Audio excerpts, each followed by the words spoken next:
face the primal light. Let the clouds heal me of the stains till they wipe the sorrow off my life. I dream.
Okay, everyone, we're going to go ahead and start a little bit early here. We're going to be 10 minutes early starting this week.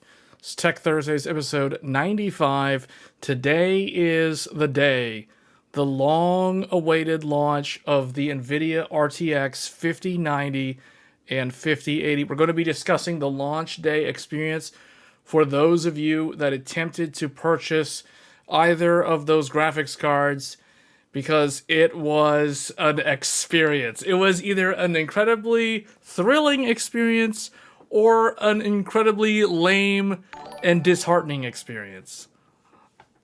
I am now a proud Raj Astral 5090 owner.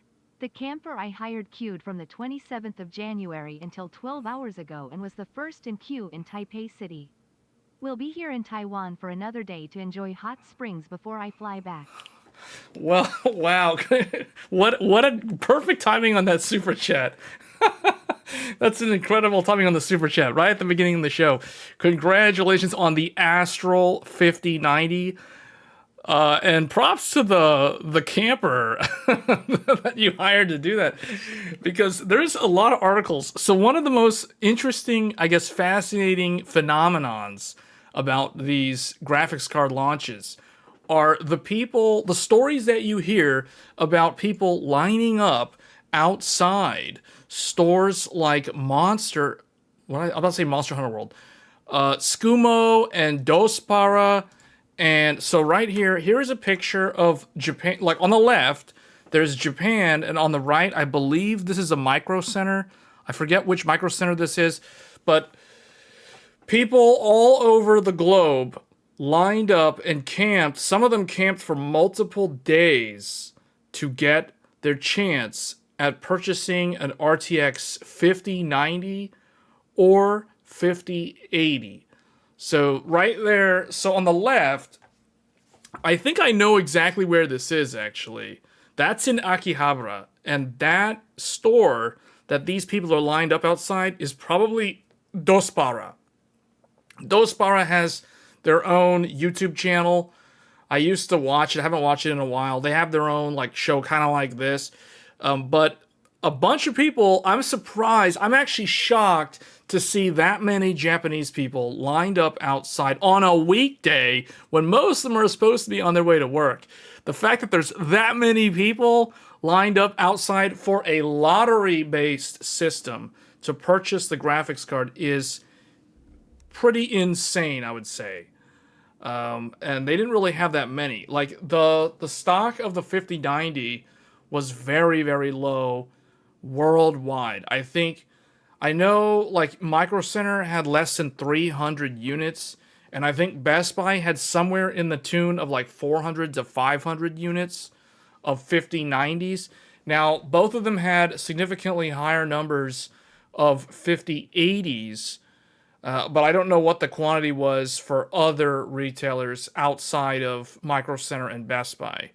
So the interesting thing was that if you were one of the lucky few that camped in the tents outside of Micro Center, if you were at the Tustin Micro Center or one of the one of the ones on the East Coast, you had a fair chance of getting the RTX 5090 Founders Edition. The 5090 Founders Edition graphics card was actually sold at Micro Center today. It is shocking, but Micro Center had the Founders Edition, and only the Founders Edition 5090. They only got it at Micro Center this morning. They did not have any of the other models. So if you went to a Micro Center this morning, or if you went this morning, you were too late, because if you weren't in line by around 7 a.m. the local time, depending on which Micro Center you went to, it would have been too late. They handed out the vouchers. They handed out vouchers for the 5090s, and then they handed out vouchers for 5080s. They had a whole bunch of 5080s to go around, more than 100 per store on average. Tustin had the most by far, the Tustin Micro Center. So yeah, let's talk about the launch. So the Micro Centers only had the Founders Edition 5090, which was shocking to me because typically only Best Buy is the exclusive reseller of the NVIDIA Founders Edition 5090. But this time around, Micro Center also just secretly had 5090 Founders Editions. So then the 5080s that Micro Center had were not Founders Edition. So Micro Center had the Gigabyte. They had the Gigabyte Aorus. No, they had a Gigabyte. They had a Zotac, and they had Asus. They had Asus Tough. Asus. There was two different Asuses. I think there was Asus Tough 5080, Asus Prime 5080. And then they had the Gigabyte Aorus something 5080. I forget what it was. And then they had the Zotac 5080. I think it was the Infinity or the Amp Extreme, maybe both. There was actually two types of Toughs, though. There was a Tough and a Tough OC. So they had like two different ones. But the point I'm making is that if you went to a Micro Center and you were trying to get a 5090, like for example, the Astral or one of the other custom AIB cards, you would not be able to get those because they didn't have those on launch day. The only 5090s that Micro Center had, to my knowledge, now I don't know about the other Micro Centers, but most of the Micro Centers, like the Tustin Micro Center and a lot of the ones on the East Coast, they only had Founders Edition 5090s for sale. They only had like 5 to 10 units, with the one exception being the Tustin Micro Center, which had significantly more compared to every other store.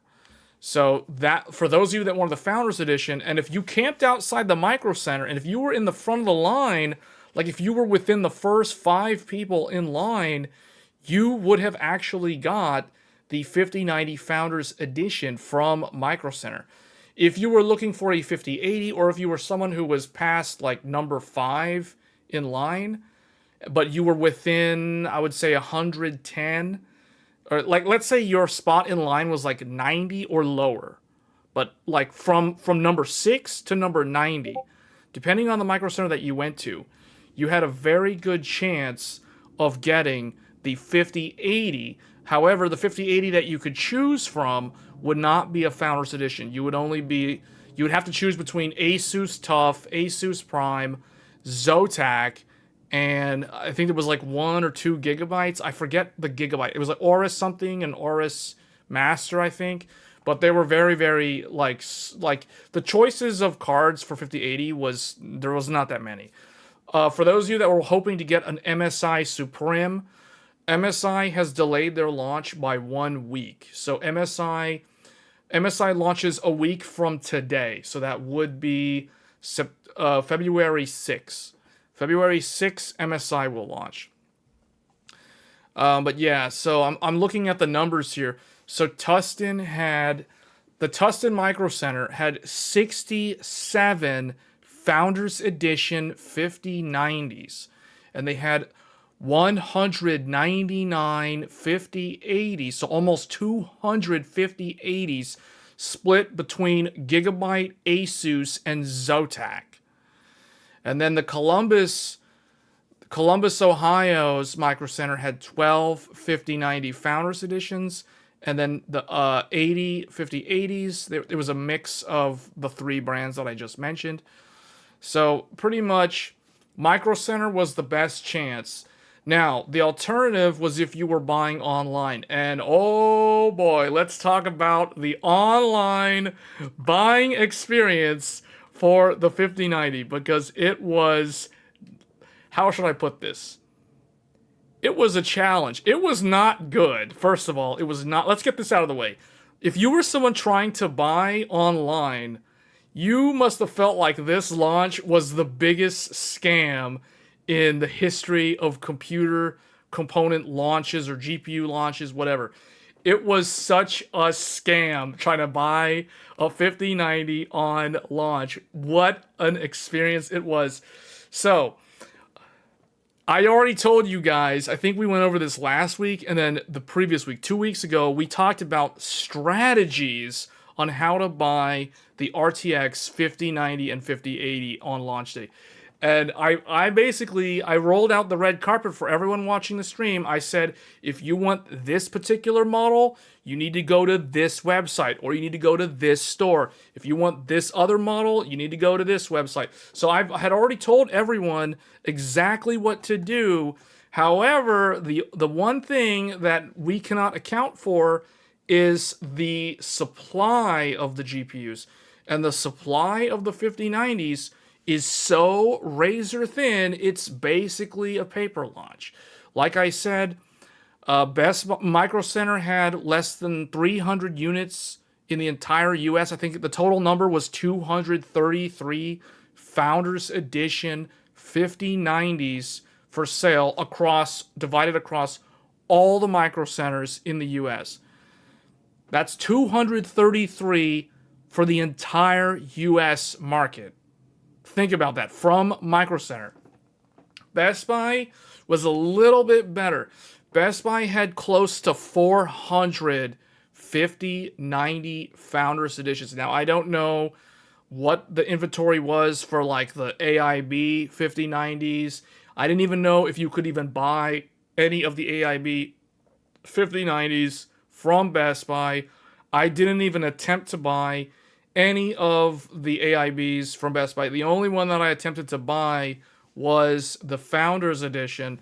And so you know, the sales go live at 9 a.m. Eastern, 6 a.m. Pacific.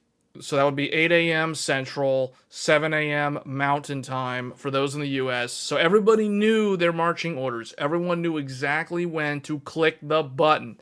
The problem is, everyone clicked add to cart at the exact same time. You literally had thousands of people click add to cart at the exact same time on the Best Buy website.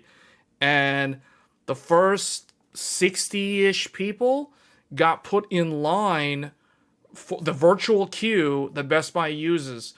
And then those who managed to get through the line, then they had to get to phase 2. Think of it like an Elden Ring boss fight.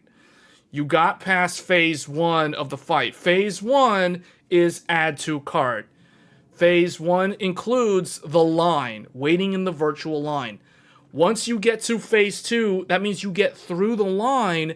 Now you have to do the whole two-factor authentication, put in the last 4 digits of your phone number, or send it to your email, and all this random stuff. So that's phase 2, because Best Buy's servers were so overloaded that when you click the thing to send you the two-factor authentication thing, then you're at the mercy of Best Buy's servers to send you the code fast enough, because it's literally a race against time against all the hundreds of other people that are like desperately trying to check out as fast as possible.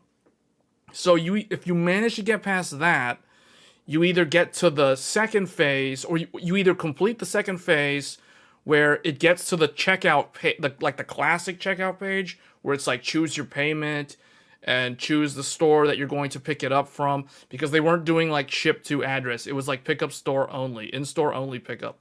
So if you got that far, there was a good chance that you actually managed to get a 5090 from Best Buy. Otherwise, what most likely happened to probably 95% of the people was that they either got kicked out of the line with an error message saying there was a problem trying to add this item to cart, please try again later. Or if you were in phase 2 and you failed at phase 2, you got the classic out of stock notification, or it's like all of a sudden the item was removed from your cart forcefully and you have to start all over again. And then you got to click the add to cart again, and then the thing starts giving you that error. Oh, sorry, try again later. So it was a fiasco. It was a disaster. So the Best Buy, although I have to give Best Buy credit, that whole time, Best Buy's website did not crash. It stayed up the whole time, despite all that network traffic. So what I will say is that the 5090 Founders Edition sold out on Best Buy within the first 5 minutes of going live. So you literally had less than 5 minutes to check out. If you failed that timer, so from like the top of the hour to like 5 past the hour, if you didn't have the confirmation email by 9:05 Eastern, you failed because it was sold out. That's how fast it was gone. It was gone that fast. So the 5080 fared a little bit better. Like, for those of you that wanted a 5080, as long as you kept trying the Best Buy website over and over and over again, you could eventually get one up until around 9:20 to 9:30 in the morning. So it took the 5080 Founders Edition about 20 to 30 minutes to sell out, to go completely out of stock nationwide. So that one lasted a whole lot longer. So that kind of indicates to me that there was a lot more stock of the 5080 than what I originally expected, because that thing was in stock for a pretty long time. I'll admit, that 5080, that was on the website. You could get one in your cart as long as you could get through the queue and get to the checkout page. You had a good shot at getting a 5080 Founders Edition. All right, let's hear from the people watching. Like, how did you guys fare? Like, let's read some of the comments here. How long are we realistic waiting before money is spendable? What do you mean? If you manage to get the order confirmation, then you managed to get one. It was sold out in 5 minutes, though. Less than 5 minutes, actually. So what happened to me was I got in the line, the virtual queue on Best Buy, and then I got to phase 2, but then like it pulled the item out of my cart, so I had to start over. And then usually if you have to start over, that's a very bad sign, because that means that your chances of getting one is already gone. So I started the procedure probably like 3 times. Add to cart, started giving me the error message, try again later, add to cart again, try again later, add to cart, okay, you are in line, please do not leave this page. So I kept being put in that cycle over and over again. And then at a certain point, I was kind of like, you know what, this is probably not going to work, because it's past the 5 minutes. And then around 7 to 10 minutes after, the website went to out of stock. So at that point, I was like, yeah, no, I failed. It's over. So I tried to get the 5080 after that. And the 5080 one, I almost could have gotten the 5080, but eventually that one went out of stock also. So I don't know. To me, there was like less than 400 units of 5090s total from Best Buy. And Micro Center had only like 233 for sale, like total nationwide. So yeah, that's basically how that went. Did anybody manage to buy one off of Newegg? Newegg was the site that I didn't check at all. Like, I didn't bother to look at Newegg. Did anyone check Newegg this morning? Newegg has 5080 now as a bundle.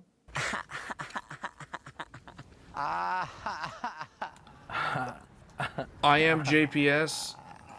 Did you check Newegg? Newegg supply was non-existent. I did go to Newegg later. Like, after Best Buy went out of stock on Founders Edition, I went to Newegg, and everything said out of stock. Like, every single one of the cards said out of stock on Newegg. So I figured I missed the window on Newegg. No 5090s at all on Newegg. Gone in 5 minutes. Yeah, So I don't know how good Newegg's anti-bot mechanisms are. I'll say this. Best Buy is definitely better at stopping bots than Newegg. Best Buy learned their lesson with a 30 series launch. So Best Buy handles bots a whole lot better because Best Buy forces you to do the two-factor authentication thing at checkout. Like, they force you to have to verify the last 4 digits of the phone number, text you a code, you gotta type it in. So I don't know exactly how, I mean, I'm sure bots can handle that, but it requires a whole lot more steps. So it's more annoying. Newegg has a separate launch site that can handle more traffic. Well, Newegg also has Newegg Business. Everything was backorder, even a minute in. Newegg didn't even list 5090. 0 cards in your country. Delivery is slated for March. Yeah, if you didn't get one today, you're gonna have to wait until like April. For people in the U.S. So if you're in the U.S., there is a slim chance that you'll be able to buy one before April. It's gonna be so sporadic. You have to live near a Micro Center because Micro Center will restock regularly. From now on until April, Micro Center is in what's called dropship mode, which means they'll get a drop shipment of like 5090 at random, and they have no idea when it's going to show up. Sometimes they'll get 2 of them. Sometimes they'll get 5 of them. So it's going to be very random. They have no control over which AIB is delivered when it shows up. So if you really want one, you have to be checking with your local Micro Center pretty much almost every day for the next 3 months. If you really want a 5090, that is how hard it's going to be. If you don't live near a Micro Center, I mean, you're probably going to be waiting till April. I mean, being honest, you're probably going to be waiting till April because unless Newegg manages, the problem is now that the bots know, like, look at this image. Look at this image on the screen. The bots know that there is a demand.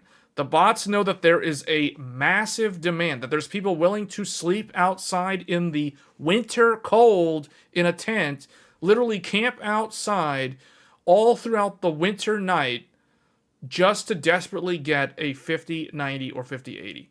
And now that the scalpers know, like, the cat's out of the bag, all the scalpers know. All the scalpers are going to call up their friends. They're like, hey, I need you. You live near this one Micro Center. Okay, you live near the Tustin Micro Center. Okay, I'll pay you $150 if you like for every 5090 that you can get. I'll pay you like $200 or $300, whatever the going rate is. Like, they're gonna negotiate with the scalper network. So scalpers are gonna be working with other scalpers. They have like their own operations. Now the cat's out of the bag that there's this much demand.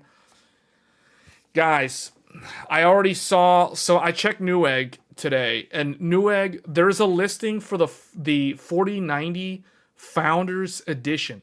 Scalpers are selling 4090, not 5090, 4090 Founders Editions for over $4,000 on Newegg, on the Newegg marketplace.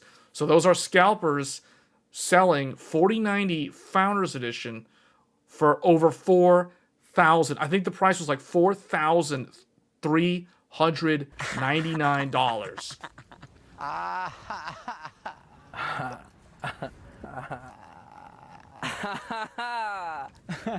So that means that the 5090 is probably going to be selling for that kind of money for a while.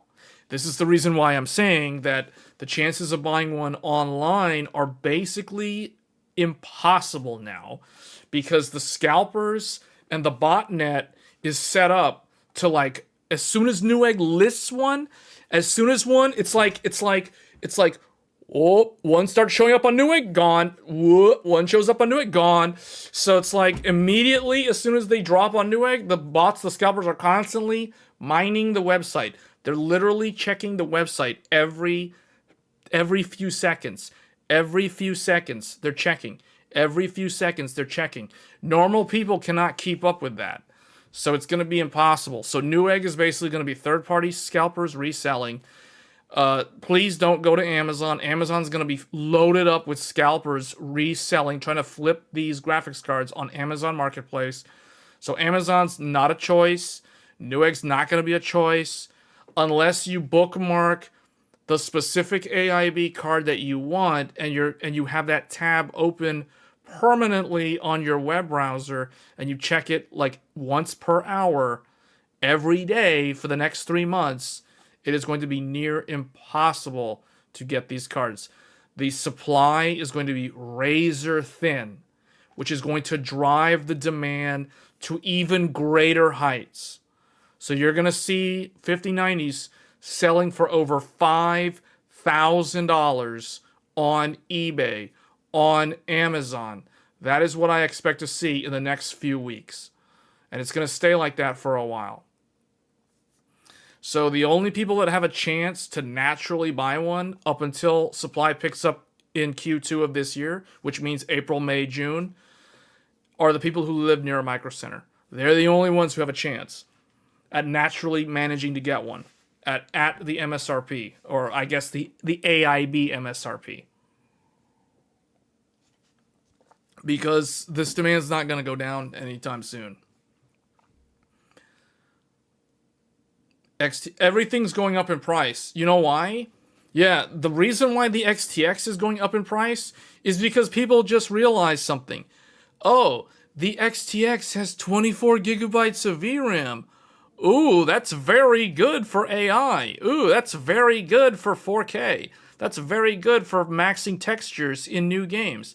I wonder why the XTX is up in value. The other thing, too, is because the demand of the new GPUs is so high and the supply is so small that what that does is that makes the previous generation cards go up in value. Not down, they go up in value.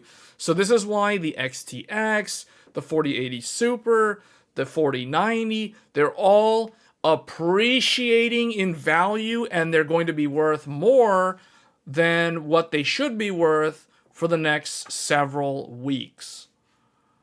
So, yeah, I mean, these are some crazy times. These are some crazy, crazy times.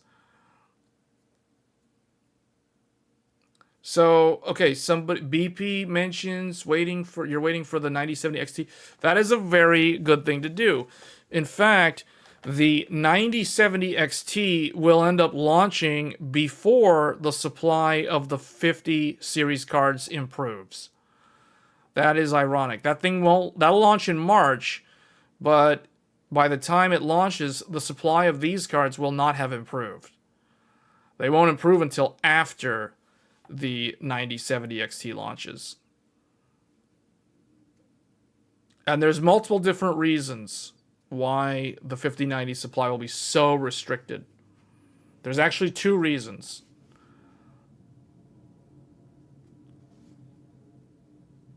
Somebody is selling the 4090 Founders Edition on Newegg for $4,300. MSI cards will be in stores next week. They got delayed. Yes, but that doesn't mean that you're going to easily be able to get one. It just means, yeah, okay, so that's a good point. So Steven just mentioned that a week from today, we talked about that earlier, MSI will be launching their 50 series on the 6th of February. That is literally 1 week from today, next Thursday. So what that means, here's a tip. Here is a pro tip. But again, it requires that you live near a micro center. If you live near a micro center, guess what? A week from today, there's a good chance that you can get a 5090. However, by me declaring this, if there's any scalpers and bots watching this stream right now, they're going to be like, oh, That means I need to go camp outside Micro Center next week because for the MSI cards. So that might become a thing. I wouldn't be surprised if people start camping out in front of Micro Center up until next Thursday, because MSI is going to launch theirs. So their allocation of cards will launch. So there's a good chance that you could get an MSI Supreme next week from Micro Center. So, but if the scalpers are watching this, I literally just revealed all the secrets. So now they know exactly what day and when. Oh no, the scalpers.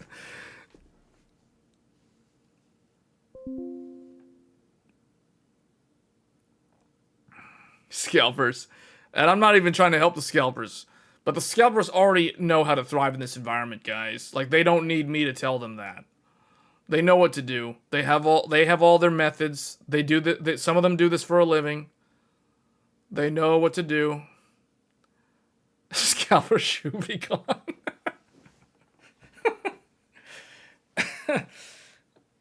Yeah. So, yeah, I will say this was better than the 30 series though. I feel like, at least if you were trying to buy 4080. 4080, you actually had a decent chance of getting a 4080 this morning. It was, let's put it this way. I felt like it was easier to buy did I say 4080? I meant 5080. It was easier to buy a 5080 this morning compared to trying to buy a 3080 4 years ago. Or was it 5? Well, 2020. September 2020 was when the 3080 launched. I'll never forget, the 3080 launch was such a joke. Like, yeah, and you know why it was worse back then? Even if the supply of the 3080 was better than the supply of the 5080 is, it was still hard to get one because back then there were no anti-bot mechanisms in place. So literally, I'll never forget this. The 3080 launch went like this. People try to go on Best Buy to buy the 3080 Founders Edition. Oh, and this was back when you could still buy Founders Edition cards from nvidia's website directly.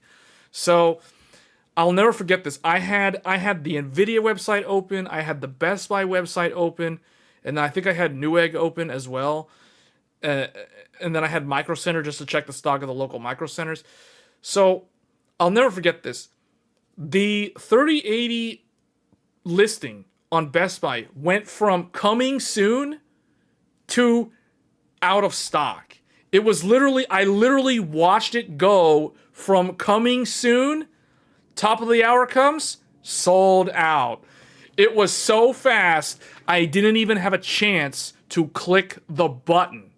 I didn't even see the yellow button. The 3080 was gone so fast that you know how Best Buy says coming soon and it's grayed out? And you don't have the option to do anything? It's like coming soon with a grayed out thing, coming soon.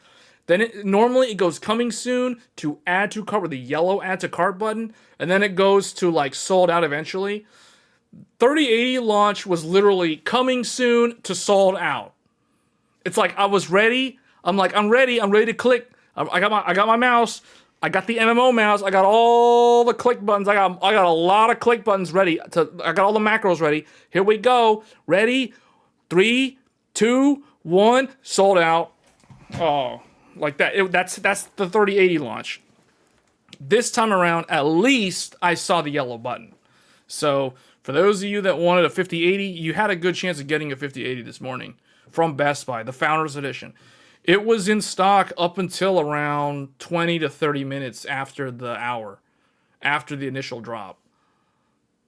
So yeah, I would say overall, this launch is very reminiscent of the 30 series launch.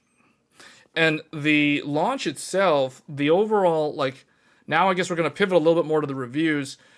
The buying experience, the launch buying experience feels like the 30 series, but the actual products feel like the 20 series. And we're going to get into that when we start looking at the reviews. Because the performance uplift is really not there. So The people who really truly want these cards and can actually benefit from these cards are people, ironically enough, on 30 series or older GPUs. If you are somebody who is on a 40 series graphics card, you really don't need to upgrade to these graphics cards. You're wasting a ton of money just to get, you know, what, 15%. If you're going to the 5080, 4080 to 5080, and now we can start looking at the reviews. So let's pull up the reviews here. So we'll use techpowerup again. So techpowerup's pretty thorough. They do a lot of different games and apps, but if we skip straight to relative performance. So if you look here, look at that. Well, that's 1080p. That's worst case. Let's look at 4K. Best case scenario. Best case scenario, it's like 15% better than the 4080 in 4K resolution. That's where it shines. If you go down if you're playing at 1440p, guess what? Now it's only like 10%. Now it's like 10% better. So is it worth it? Is it worth upgrading from a 4080 for 10%? I don't think so. So realistically, you got to look at like 3080. 3080, it's like 40% better. So to me, that is more worthwhile. 4K, it's like 15% better than 4080. See, that's really not that much better. It's not worth upgrading if you're already on a 40 series card. So that's the reason why 5080 to me is a huge skip for most people that are on a 40 series card, in particular 4080. Maybe even 4070 Ti Super. I mean, it's really like 22 to 25%. I don't know. It's now it's starting to look like it's a wider gap, but you're spending a lot more money. So to me, it's kind of not worth it. Realistically, the only people that should consider the 5090 are the people who are on the 4080 or the XTX and game at 4K. That's the only people. 4K 240 hertz. 5080 won't do 4K 240 hertz. It's not powerful enough for that. I mean, okay, let me rephrase that. You can do it. You can drive the monitor. You're not going to be hitting 240 FPS with a 5080 at 4K. It's not powerful enough. So no, it's not worth it. That's the reason why the 5090 is really the only choice for people who are on an XTX or the 4080. And you're on a 4K monitor.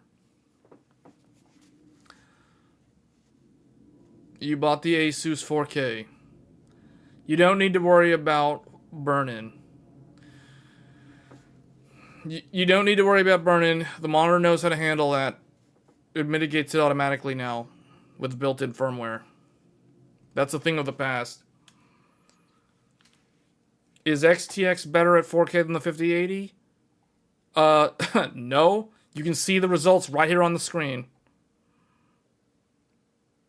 Now, the problem that the 5080 is going to run into as it ages, it's going to run into VRAM limitations because the 5080 only has 16 gigs of VRAM, and that is going to be a huge detriment to this graphics card's longevity because 16 gigs and 4K is not a good combination long term. So if you're someone who likes spending money on graphics cards every couple of years, yeah, you buy a 5080 now, guess what? 2 years from now, you're going to feel like you need to buy another graphics card and upgrade again because you're going to be running out of VRAM in some of the newer games at 4K resolution. So otherwise, you got to sacrifice on graphics details. That's all there is to it. So I do not think that 5080 is a good long-term investment if you want to pair it up with a 4K 240 hertz OLED, using that as an example. I'm not saying you can't do it. You can definitely do it, but you need to be aware of the limitations. Let's put it another way. There's a reason why the 5090 is literally 2 times the price of the 5080. And the primary reason is it has twice the VRAM. It's twice the price. You're getting twice the VRAM for twice the price. Because NVIDIA knows that 32 gigabytes of VRAM was traditionally a professional workstation graphics card's VRAM amount. So if they're going to sell a 32 gigabyte graphics card into the consumer market, they're definitely going to charge at minimum $2,000 for it. And even at that price, they're considering that too low. They feel like they're being overly generous by charging the 5090 at such a low starting price of $19.99. Because typically 32 gigabyte graphics cards should cost a lot more than that. The original estimate that I thought the 5090 was going to debut at $24.99, $2,500. But guess what? All the AIBs are doing me justice, because Asus and with the Astral and all those other cards, they are charging closer to the moving average of $2,500. So congratulations to the AIBs. Thank you so much for charging $2,500, or in the case of Asus with the Astral, charging $2,800. Congratulations, Asus, for being a bar raiser, a honor roll student, the best of the best, raising that price and setting a new standard that we must all pay for the next generation of graphics cards.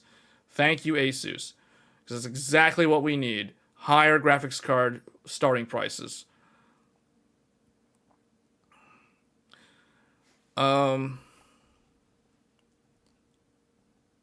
Okay.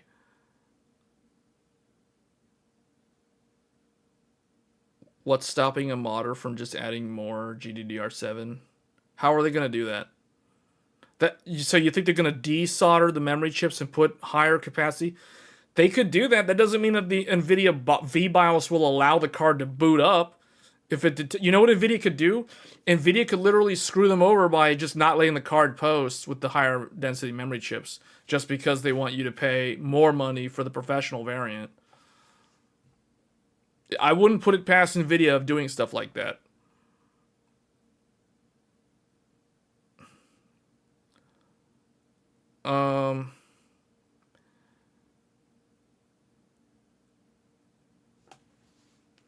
So 5080 is not very impressive. The thing that's even more embarrassing about the 5080 is the fact that the 4090 beats the 5080.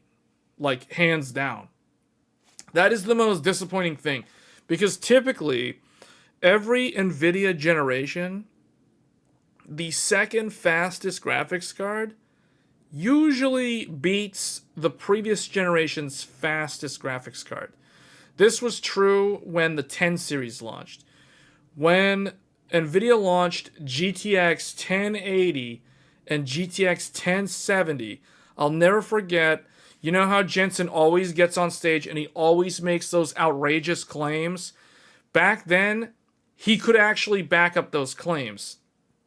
Nowadays, not so much. Like the claim where he said, RTX 5070, the performance of a 4090 for $549. Like, that claim is obviously false. However, back when the 10 series launched, I remember very vividly when he got on stage and he said, GTX 1070, faster than a 980 Ti. Faster than a 980 Ti. I'll never forget when he said that. And he also made the declaration, GTX 1080, faster than a 980 SLI, meaning dual 980s. And he could back up those claims because it was true. It was true. The 1080 was the fastest. The 1070 was faster than the 980 Ti. Think of that. Then we got 20 series, 2080, faster than a 1080 Ti. Faster than a 1080 Ti. Now, it was barely faster, and in some rare situations, the 1080 Ti actually beat the 2080. But most of the time, the 2080 was a few percentage points faster than the 1080 Ti. Then we go to the 30 series. Remember the 30 series. The 3080 was faster than a 2080 Ti. Hands down, faster. 3080, $700, faster than a $1,200 2080 Ti. I remember all the RIP 2080 Ti owners, RIP 2080 Ti owners, when the 3080 was announced, and the 3080 was faster than a 2080 Ti.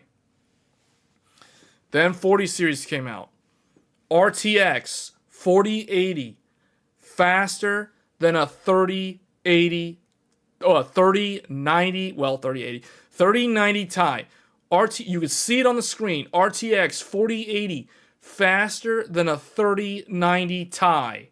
A 3090 Ti, which in fact ties with a 4070 Ti Super. That right there is the proof that a 4080 is faster than a 3090 Ti. Fast forward to today. Here we are. Guess what? RTX 5080, slower than a 4090. Slower than a 4090.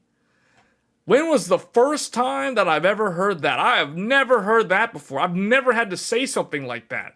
That sounds outrageous. RTX 5080, slower than a 4090. Slower than a 4090 for $1,000. That is so weird to say. Like, that is weird. What? So this is what makes the 5080 an embarrassment. An embarrassment. Utterly embarrassing. Utterly failure. It is utter failure. The thing can't even beat a 4090. And guess what? It has 16 gigs of VRAM. Meanwhile, 4090 has 24 gigs of VRAM. So, congratulations, NVIDIA. You just raised the price of the 4090 on the secondary market. And NVIDIA doesn't like that, because NVIDIA doesn't benefit from people buying used graphics cards. Anyone who studied economics knows that buying used products does not contribute to the total GDP. And the company, in this case NVIDIA, does not get any of that money when someone buys a used graphics card. So they don't like that. It further reinforces the fact that the 5080 is an utter disaster. It's an utter failure of a graphics card compared to the previous generation, because for every previous generation, the 80 class card would always beat the fastest graphics card of the previous generation. The 4080 utterly defeated the 3090 Ti. The 3080 utterly defeated the 2080 Ti. The 2080 defeated the 1080 Ti. If you don't believe me, go look at the Tech Power Up page. It didn't win by a very large margin, but at least it won most of the time, while also providing RT, something the 1080 Ti cannot do. So that's still a win. A win is still a win. But the 5080, it doesn't win. It straight up loses. It loses. Straight up loses. It loses in all scenarios. You go to 1440p, it loses. You go to 1080p, it loses. So the 4090 is always at least 10% ahead of the 5080. Talk about a Goku Super Saiyan 3 moment. The 4090 is a Super Saiyan 3. This thing cannot be destroyed. Amazing. Amazing graphics card. It refuses to lose. It's like Nvidia's like, hey, 4090, you gotta let your new little cousin win. You gotta let him win. 4090 is not gonna let that little guy win. No, I ain't gonna let him win. No, I'm better than him. I'm straight up better than him. I got seniority. Why should I lose? No, you plan obsolescence? No. Plan obsolescence? No. Well, okay, I'm sorry, but we're gonna have to change the rules here. Daddy Nvidia says 5080 needs to win. So if that's how you're gonna be, if 4090 is gonna be a tough guy, okay. Let's turn on 4x frame gen.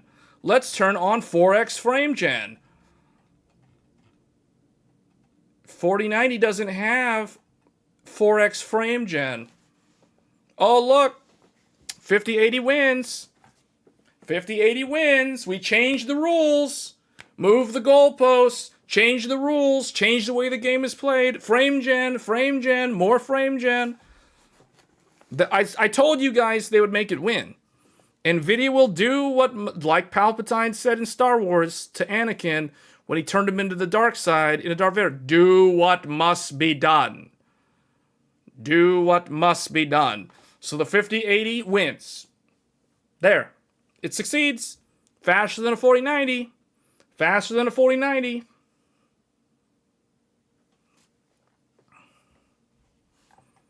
Impossible without AI.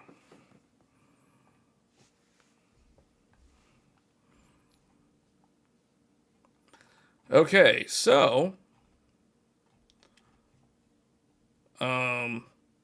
yeah. 5080. It's fast.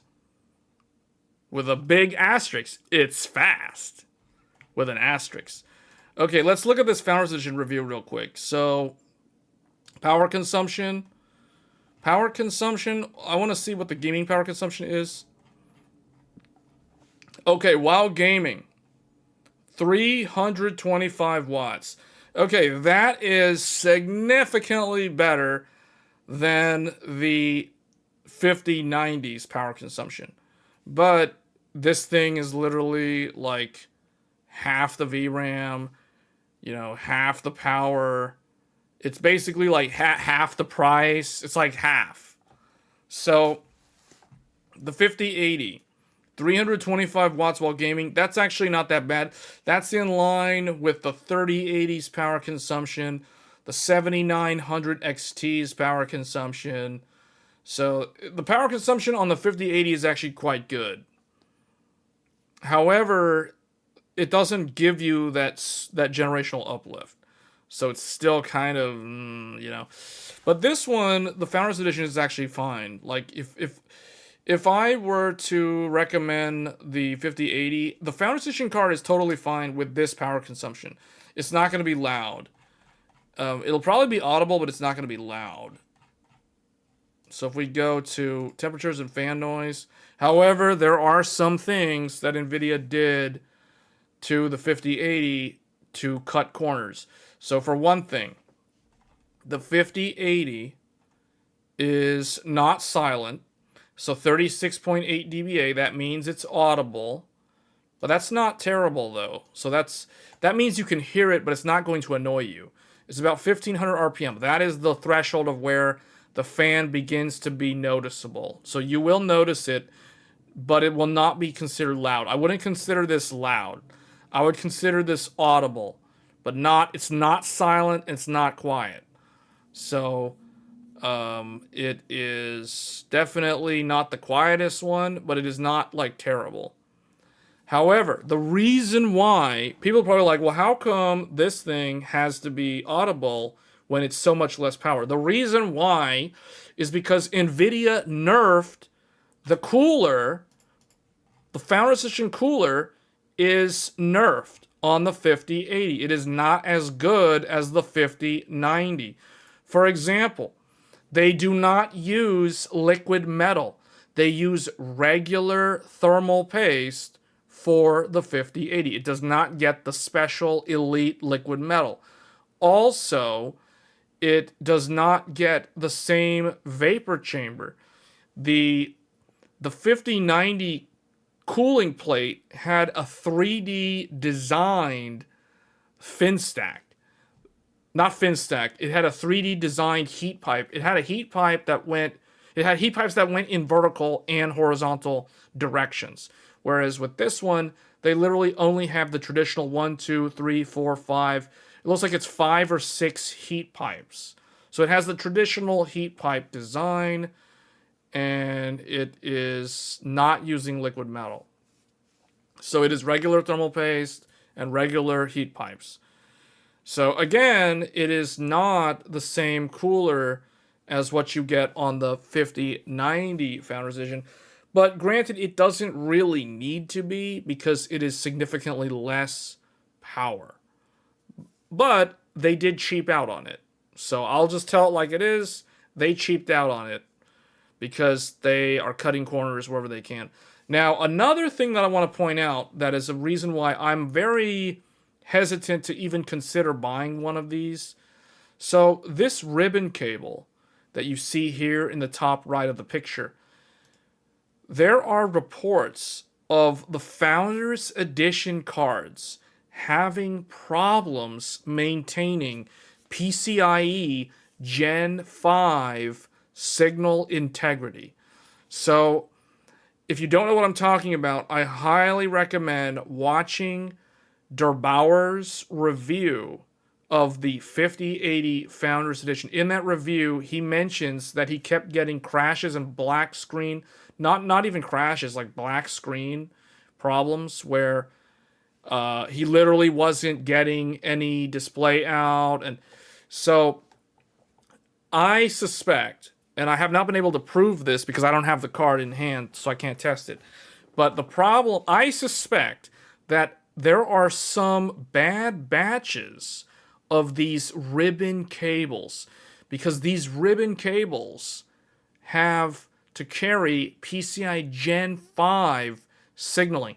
So remember a couple of weeks ago, somebody asked in the comments, or maybe it was a super chat.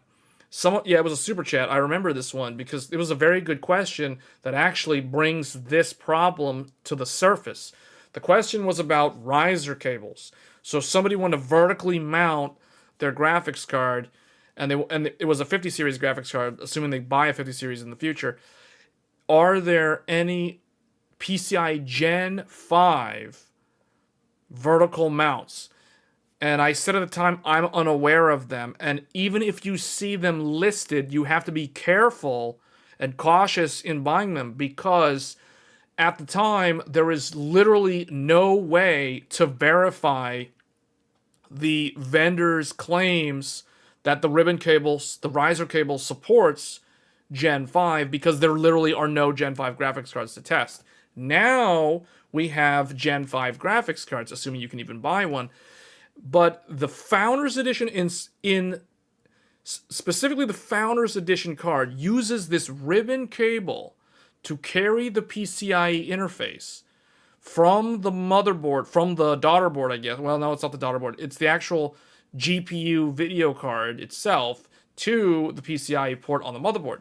Now, everyone who has any knowledge of electronics understands that the longer your wire distance, the more likely, the more challenging it is going to become to maintain signal integrity. This is the reason why DisplayPort 2.1 cables are only, I think, no longer than like 1.8 meters. They're very short cables. They're like 3 feet cables maximum in terms of length. And that is because of signal integrity.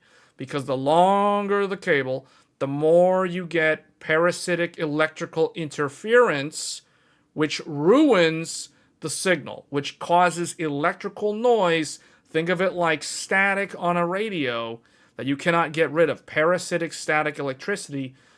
It's the lumped circuit elements have to filter that out. And if you don't have good quality traces, if you don't have good quality components that are filtering out that noise, you're going to have problems.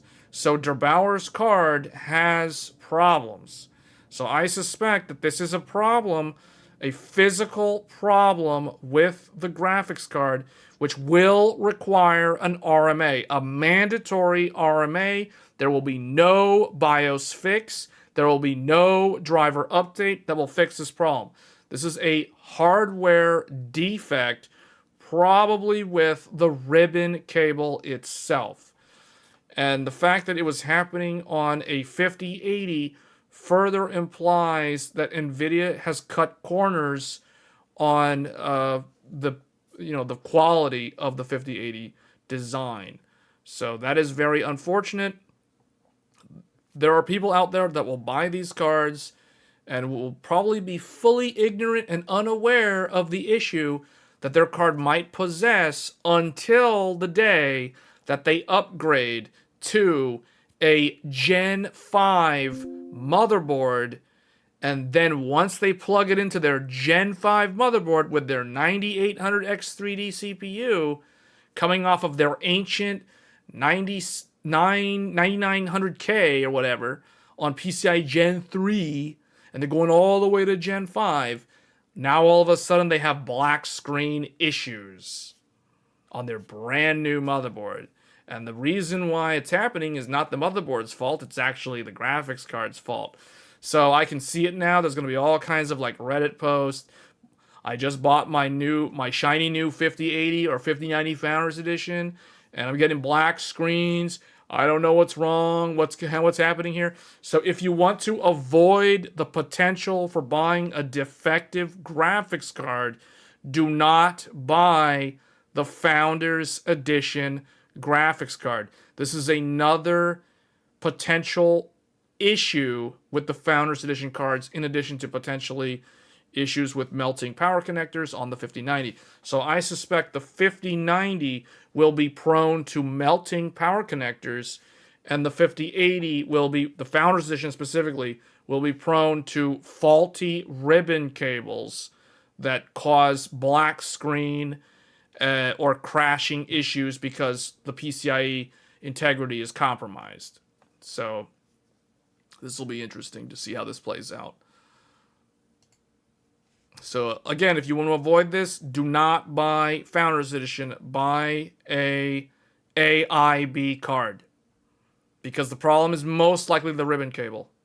As soon as I watched Gerbauer's video and he started talking about black screen and all this stuff, I was immediately thinking, well, you got a faulty ribbon cable, pal. You got a faulty ribbon cable. You know why I know that? Because you know what also can do this? Guess what? Laptops. Laptops with faulty ribbon cables in them on their embedded display port, or EDP, have known to have this exact same problem. With a laptop screen flickering and blanking out and going black and then coming back on and blacking out. Guess what? There's a bad ribbon cable in the laptop. So this thing's like a laptop because it's got the ribbon cable. So you want to avoid that? Don't buy one of these. And by him taking this apart, by Wizard disassembling this, good luck maintaining signal integrity. You take this out, you're like you could potentially be compromising the connector by doing this. But anyway, I don't know what exactly I'm not saying the root cause is absolutely the cable. There's just a high chance that it's the cable. Because I've seen laptop cables go bad and cause this type of problem. So, yeah. So, Founders Edition 50 series is kind of bad news. It's not a good choice. The 5091 is loud. The 5081 has potential cable problems. I don't know. I'm thinking the AIBs might be the better choice this generation. And I'm normally someone who advocates for the Founders Edition cards. But this time around, it's looking like I'm probably going to avoid these. They're noisy. Well, they're audible and they're not good, I guess. There's like potential failure of components on here. So, yeah, not a good look.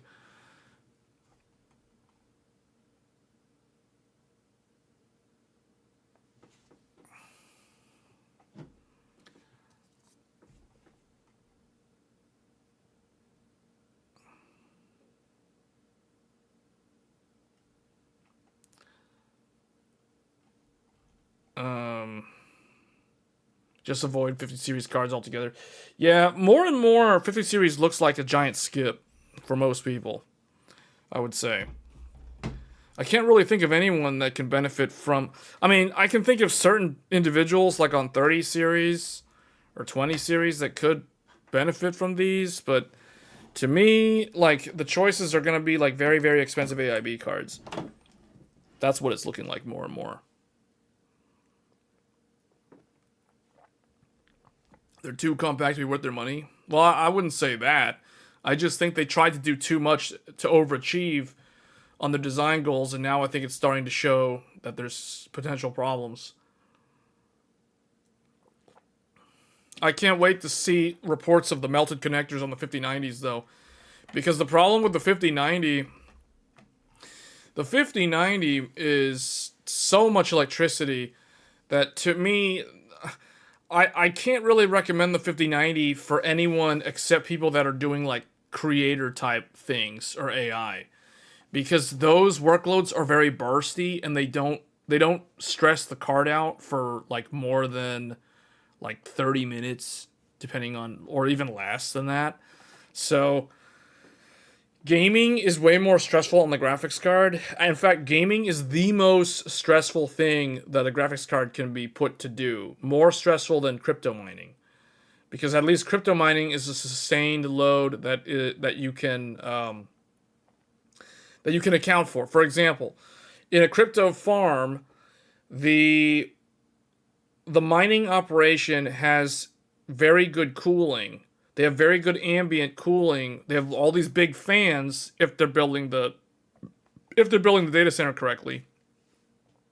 They have very good cooling, so they have very low ambient temperature. The average gamer's gaming cave is running much higher ambient temperatures than the average data center. To put things into perspective, the average data center... Well, let me make sure, because I know there's some international viewers, so I want to make sure I do this in Celsius, not Fahrenheit.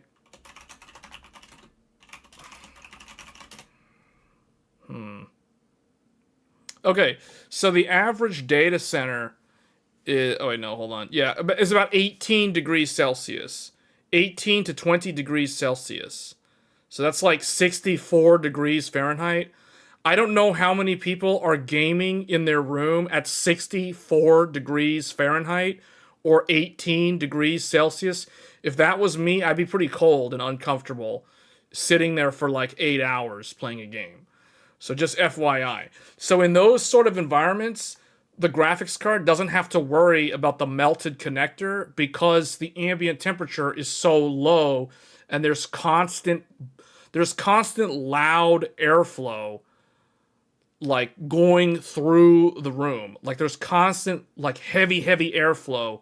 Think of it like you have this wind blast just constantly going across the data center. And that's the reason why they don't have to worry about, melted connectors in a data center. But a gaming workload is way more dynamic. There's way more spiking. When you're mining crypto, when you're doing like AI stuff, you're doing like content creation, your GPU is not going to have any transient spikes. It's a continuous load that runs at a certain power, and that's all it does. Whereas when you game is a very dynamic workload. So the voltage is very choppy, it's very spiky. So it'll spike up and down very rapidly. So that to me is more detrimental to that power connector. Plus we looked at the power consumption for a typical game with the 5090, and that was not very good. So I am very concerned for the longevity of the 5090 because of the very high power consumption.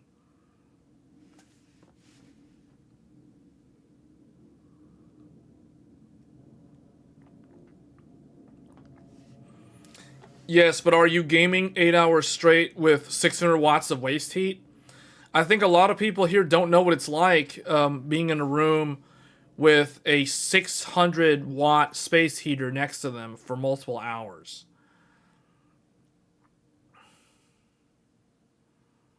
That's like having a vacuum cleaner next to you the whole time. And I'm not talking about a small battery vacuum. I'm talking about like the big electrical, like outlet powered vacuum cleaner. You know, like the loud one. The real deal. Imagine 5090 plus 1400K. Yeah, no, that's like no. No. That's the sort of if I see someone with that kind of setup, I just laugh at them.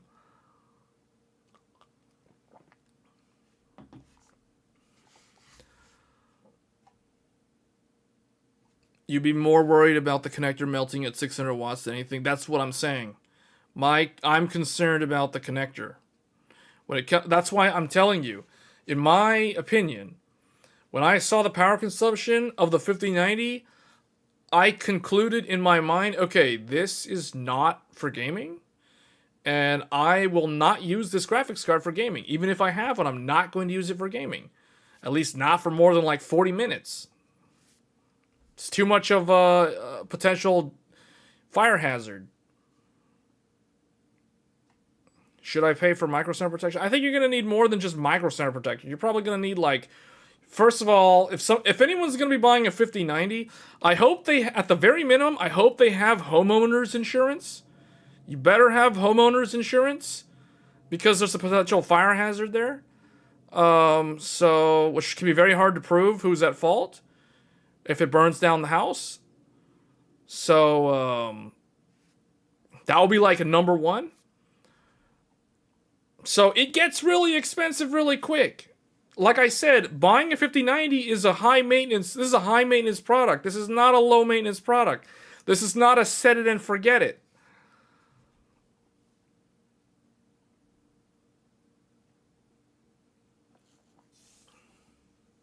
Micro Center protection plan. That's hilarious. What's Micro Center going to do if the whole house is burned down?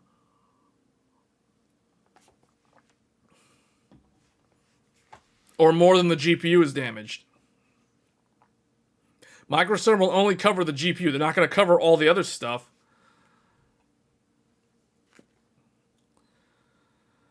Can you say at least one good thing about the graphics card? It has 32 gigabytes of VRAM.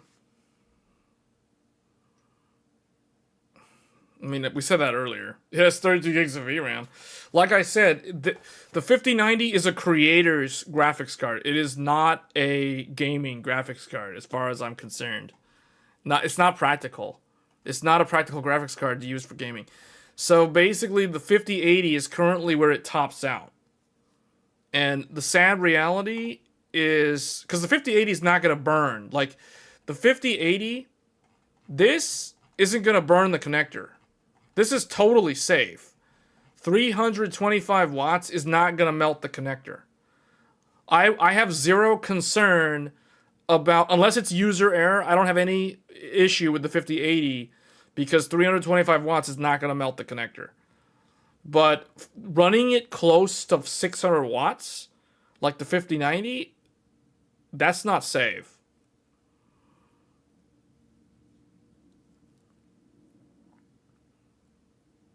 Could you not set a 450 watt or so? No. How are you going to do that with what? With Afterburn? You can't do that with NVIDIA. NVIDIA doesn't have any tools to allow you to do that. You have to use third-party tools. Who wants to use third-party tools to manually force a power limit? And how many people are going to actually buy a 5090 and even bother with third-party tools? Most people aren't even going to do that. Most people don't even understand that. Yeah, like Safi's saying, people don't understand how much 600 watts actually is. Exactly. Thank you. Exactly. People don't understand how much 600 watts actually is. 100% agree there. People don't act like they care about the power draw. It's strange. I know. I find that very concerning. But here's the reality. Most of the reviewers don't play games. Like, see, that's a misnomer that a lot of these reviewers are playing games. A lot of the reviewers don't play video games. I'm just FYI. I'm just being true. Like, you guys know I play video games because I do the weekend live streams on occasion. But most of the reviewers that got review samples, they don't play games.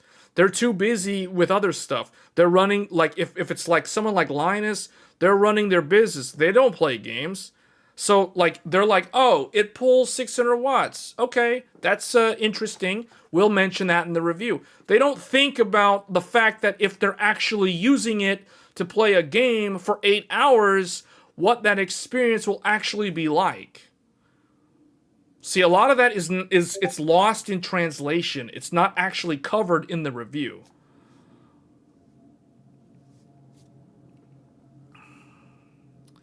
So most of it is just, it's like, okay, we did the test. These are the measurements. This is all the data. We have to format it. We got to edit the video. We got to do the shoot. We got to do the script. We got to do all this stuff. I mean, I know it's like a lot of work involved in doing a review, but at the end of the day, you know what's not covered in the review? The actual end user experience. The experience of using the product on a daily basis. In the use case that the person purchasing the graphics card is actually going to use it with. Whether that's going to be for gaming, whether that's going to be for content creation, whether it's going to be for AI, whether it's going to be for game development, for machine learning, which is AI. You get what I'm saying? Like, people are going to use the card for different things. So I feel like the thing that's disappointing to me with these reviews, and you can't really blame the reviewers, it's really, the problem is NVIDIA's marketing team has positioned the 5090 as a gaming product that can be used for like all this AI stuff. Now the reality is they should have said that this is a professional graphics card, and they should have priced it higher, and they should have not called it a 5090. They should have called it a Blackwell, a B6000 or whatever with 32 gigs of VRAM, and priced it at like $5,000 or something. And have never sent review samples to anyone so they wouldn't start calling it a gaming graphics card. That is what they should have done. But the reason why NVIDIA did not do that, here's the thing. The reason why NVIDIA did not do that is because what are they going to do? They're going to launch a 5080 and it's going to lose to a 4090? Like, how is that going to look? They'll be a laughing stock. See? That's the reason why they had to launch it this way. So I understand why they have to launch it. It's also it's the big die of the Blackwell family, and they have to put something in the consumer market for that. But I don't know why they didn't do a more cut down variant or something that used less power, or they could have power limited it to, I mean, it would perform worse, but they could drop this thing to like 450 watts and it would still beat the 4090. So I think they should have done it that way. They should have done it a different way than the way they launched it. This thing, first of all, there's like no supplies. You can't even buy one. So maybe that's a blessing in disguise. It'll save people the trouble of dealing with a melted power connector or whatever. For the people that don't even think about how to actually manage these type of GPUs properly. I'm not saying that people don't know how to manage a GPU. I'm saying that the average person who's going to upgrade from a 3080 to a 5090 needs to be aware of the caveats of owning this sort of product. It's not the same as owning a 3080. Very, very different beast. So ADA 5000 30 gig power only.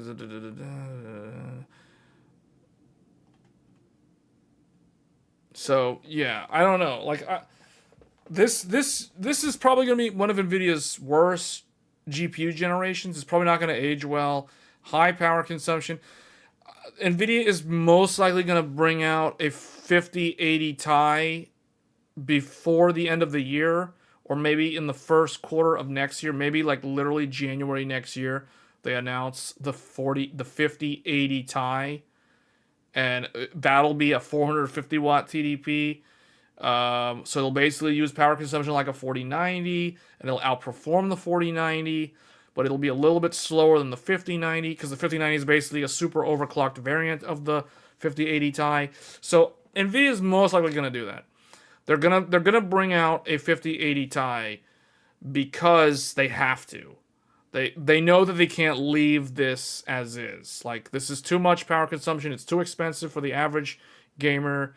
I mean, it's way too expensive for the average gamer. It's literally meant for like content creation stuff. Seriously. Like, they're going to launch they will launch a 5080 Ti with 24 gigabytes of VRAM. Yes, it will have 24 gigabytes of VRAM. There will be a 5080 Ti. Basically guaranteed.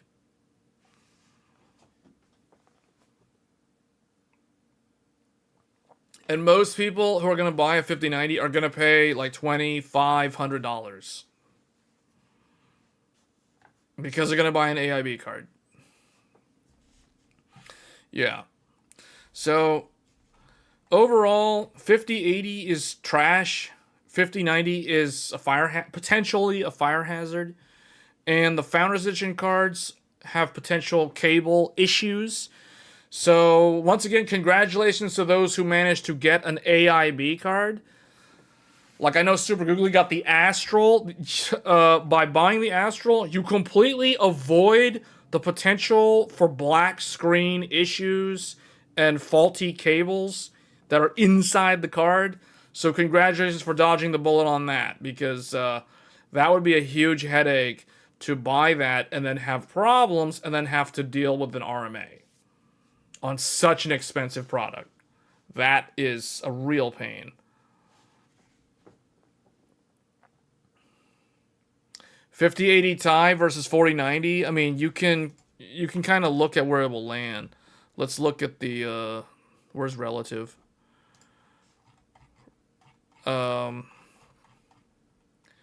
It'll be about 10% faster than 4090. It'll be about 10%. It'll be about 20% faster than 5080. 25%.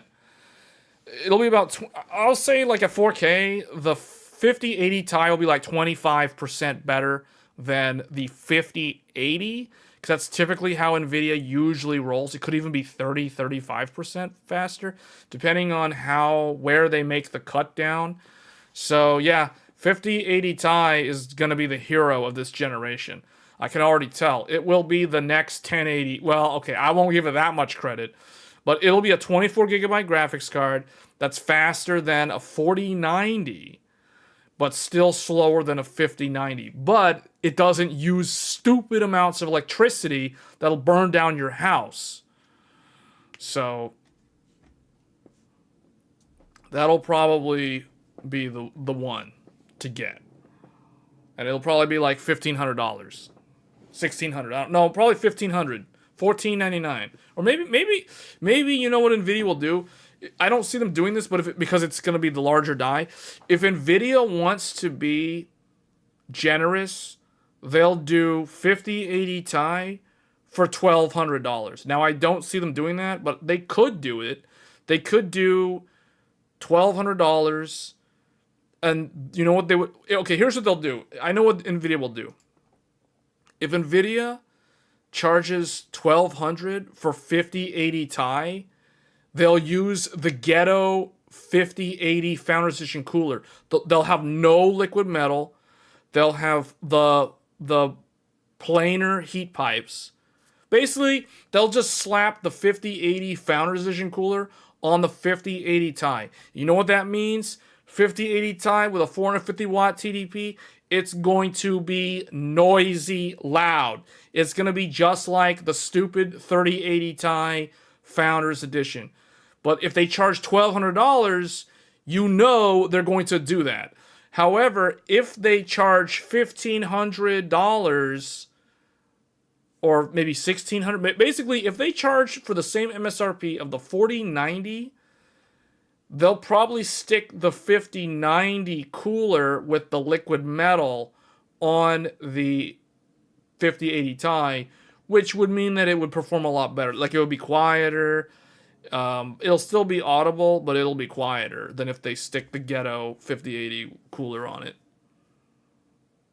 Look at it this way. It'll be like the difference between a 3080 Ti Founders Edition versus a 3090 Founders Edition. So,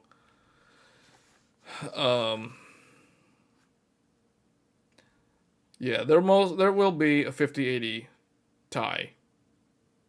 Any salvaged 5090s will get turned into 5080 Tis. And there's a reason why we can assume with high confidence that this will happen, and it's because the yields, it deals with the yield rate on the 5090. They're harvesting 5080 Tis as we speak.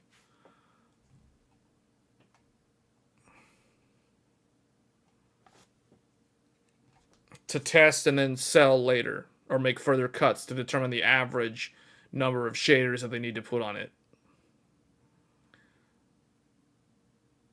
There was a 4080 Ti. The 4080 Ti was the 4080 Super, but a lot of people don't know that because NVIDIA named it that way. Yields on 5090 should be around... Yields on 5090 are actually very, very bad right now. And that's the reason why there will be a 5080 Ti.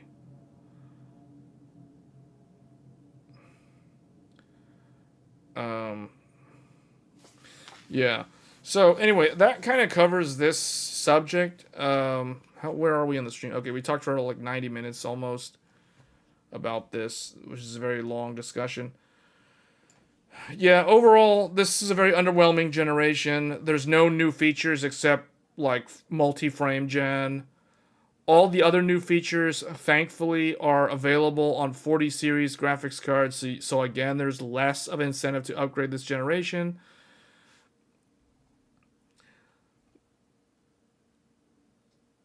The 5090 is a very large die. It's very large. So, do we want to go into these reviews? The 5080 Supreme.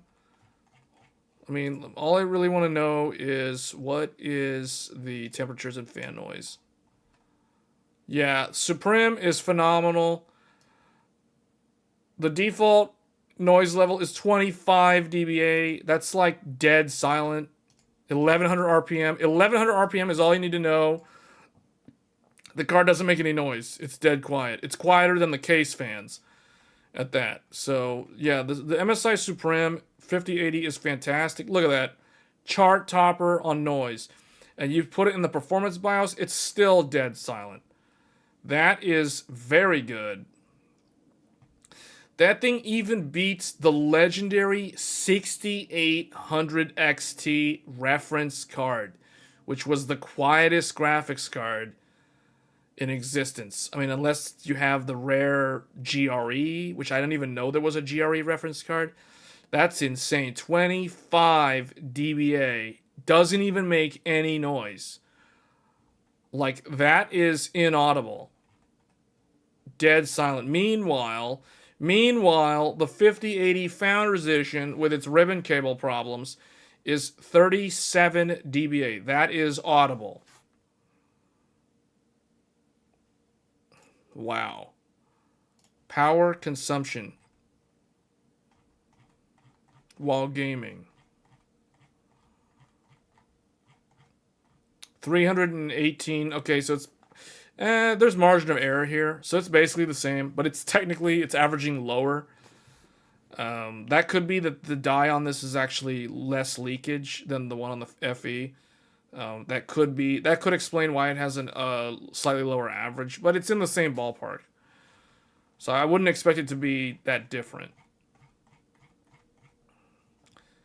And then if we noise normalize... Okay, this is an interesting one to look at. So noise normalize, so forcing it to be louder. If they force it to be as loud as 35 dBA, it is 59.5 degrees. The Founders Edition is 73 degrees. The memory temperature, 58 degrees. The Founders Edition, 76.5. It's worth noting that those temperatures on the Founders Edition is not that bad. What was the temperature on the Founders Edition? 70. Okay, so noise normalizing is basically the default behavior of the Founders Edition.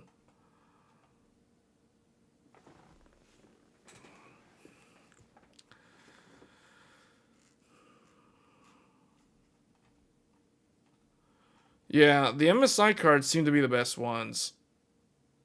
Value and conclusion. The MSI GeForce 5080 Supreme will retail for $1,250. So that's a $250 increase. What do you get for that extra $250? You get a third fan, you get a thicker heatsink, you get lower temperatures, lower noise, and best of all, no ribbon cable that could potentially cause PCI Gen 5 integrity issues. So you get all of that for $250 more.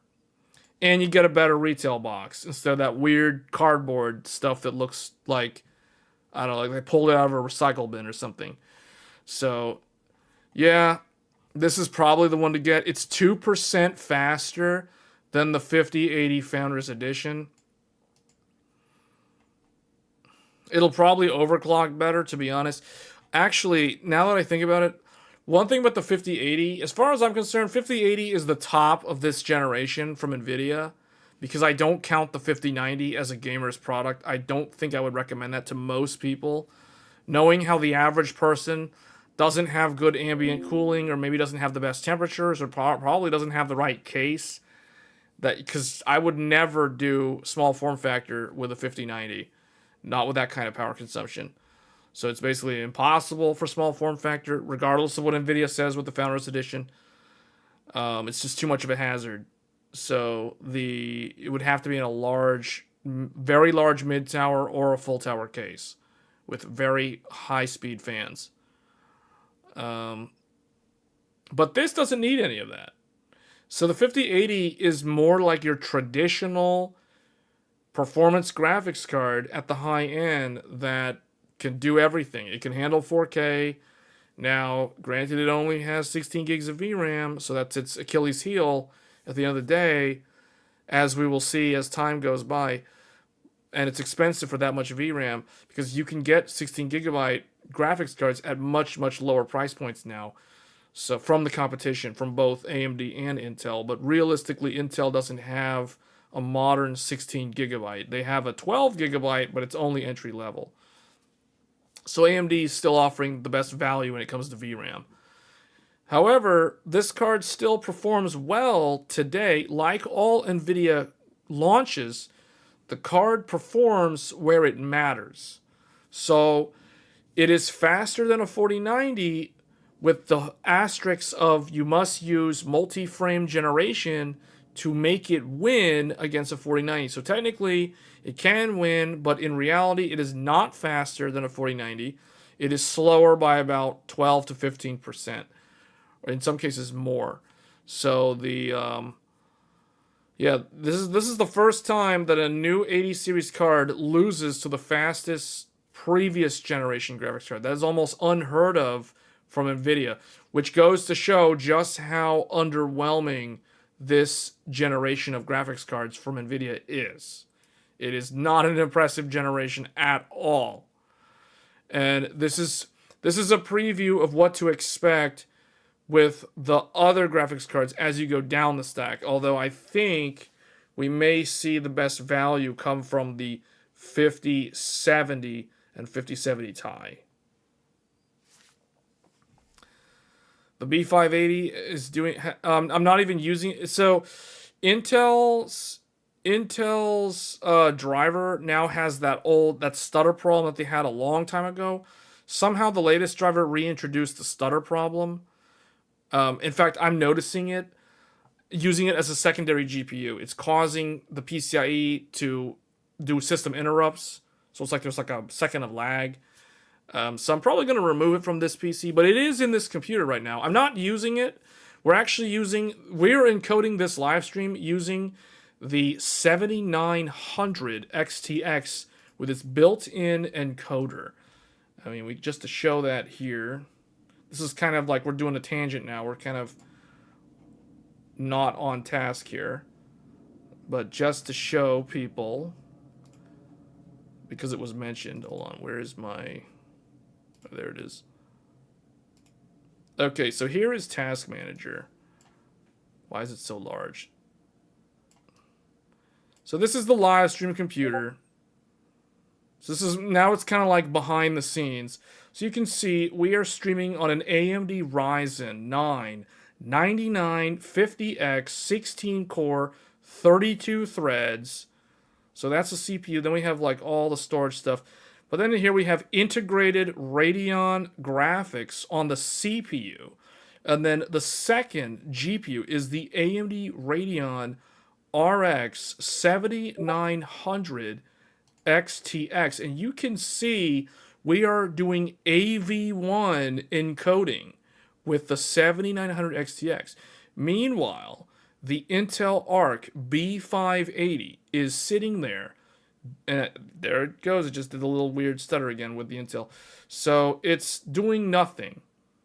And I need to figure out, I need to either downgrade the graphics. The problem is the B580 is so new that you can't really downgrade that far back. But I really want to downgrade the graphics because the latest graphics on this reintroduces the weird stutter problem that it had when the A770 launched a long time back. So I was going to use it, but I wasn't going to chance screwing up the live stream of a Tech Thursdays using a B580, because you guys who watched the live stream with the B580 last time witnessed all kinds of weird issues with gaming and streaming. So I had to go with old reliable 7900 XTX, which never lets me down. So we had to go with this thing. So that's how we're doing the stream. AV1 off of the Radeon 7900 XTX.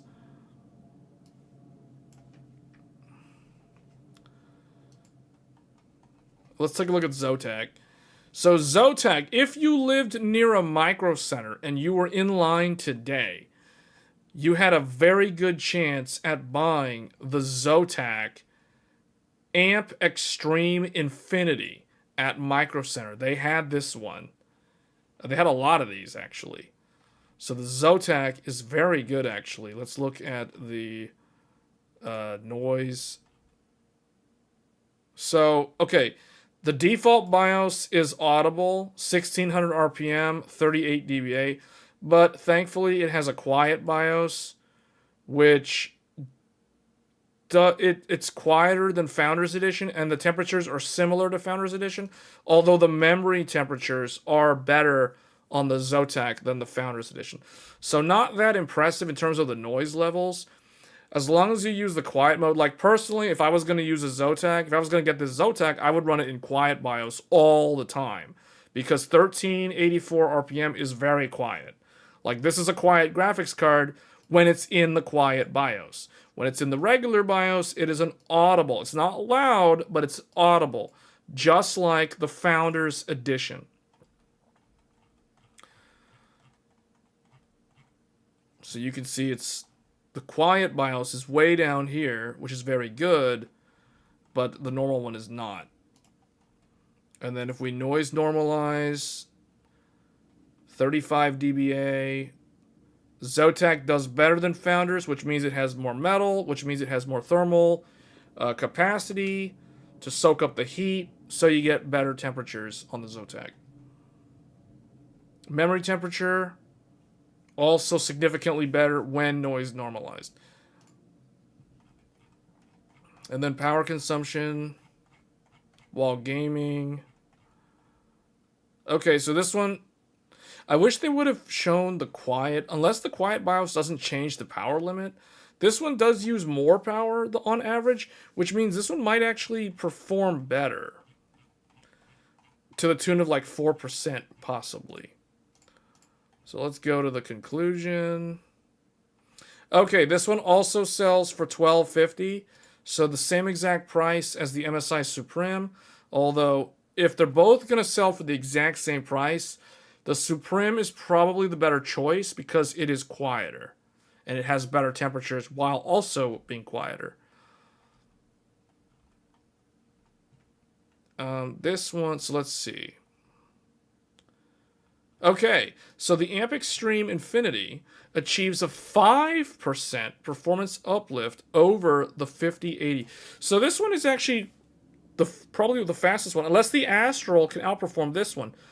This one is faster than the Founders Edition by 5%. The MSI Supreme is 2% faster. This one is 5%, which means that the Zotac is faster out of the box than the Supreme, but it is also noisier.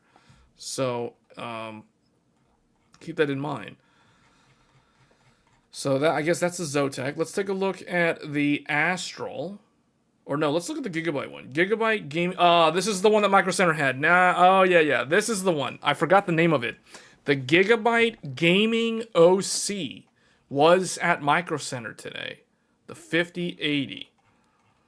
So let's see what this one is. Temperatures and fan noise. So very similar to Zotac. The normal BIOS is audible, just like Zotac, just like Founders Edition. However, the quiet BIOS is quiet, just like Zotac, just like MSI. So you can see here how they compare. Gigabyte's actually quieter than Zotac. 1290 RPM, 31 dBA versus 1384 RPM, 33.48 dBA. And then MSI just blows everything out of the water. The Supreme is 25 dBA in the default, 31 in performance. MSI's performance BIOS is quieter than Gigabyte's. Well, no, okay, no, it's not. No, it's not. Yeah, it's not. It's about the same noise as as Zotac's quiet BIOS. Okay, never mind. And the temps are about the same as well. So Gigabyte, man, MSI though, 58 on the performance BIOS though. Wow. You know what? I bet MSI stuck the 5090 cooler on there, or maybe it's a little bit smaller, but still, the MSI one is very impressive. You can even see the others. Vanguard SoC is also quite good. Palettes Game Rock is very similar to the Zotac. Gainward is not that good. That's probably the worst one. Colorful, it's the noisiest one. Colorful is quieter. Gainward is noisier. And then Asus Astral is audible and then dead silent. Wow, 897 RPM. 900 RPM on the quiet BIOS for Astral. However, its temperatures are worse than the Supreme. The Supreme is the most impressive one, to be honest. Like, this is impressive. That's very impressive. 62 degrees on memory, 60 degrees on GPU. Asus Astral, even in the default, is 62 and 66. And then in quiet, MSI doesn't have a quiet BIOS. Their quiet BIOS is default, 62 on memory. Asus quiet, 76 on memory. Asus's quiet is similar to Founders Edition, but much quieter. Founders Edition isn't even quiet. So, very interesting stuff. Very interesting stuff. What is the price of the... Oh, Gigabyte. Let's see, Gigabyte. Gigabyte's kind of in the middle. Yeah, they're in the middle. Noise normalize. Yeah, see? Like I said, they're kind of in the middle of the pack. They're right here in this average of around 65. MSI Supreme is just, like, very supreme. It beats Astral. That's crazy. And noise normalized? The MSI Supreme has 58 degrees on the memory. 58 degrees on the memory when noise normalized at the full 360 watt power draw. Wow. That is incredible. Okay, what is their conclusion? So the Gigabyte sells for $50 less than the Zotac Amp Extreme Infinity, and $50 less than the Supreme. But it's not really offering anything. Let's see, what is the performance uplift?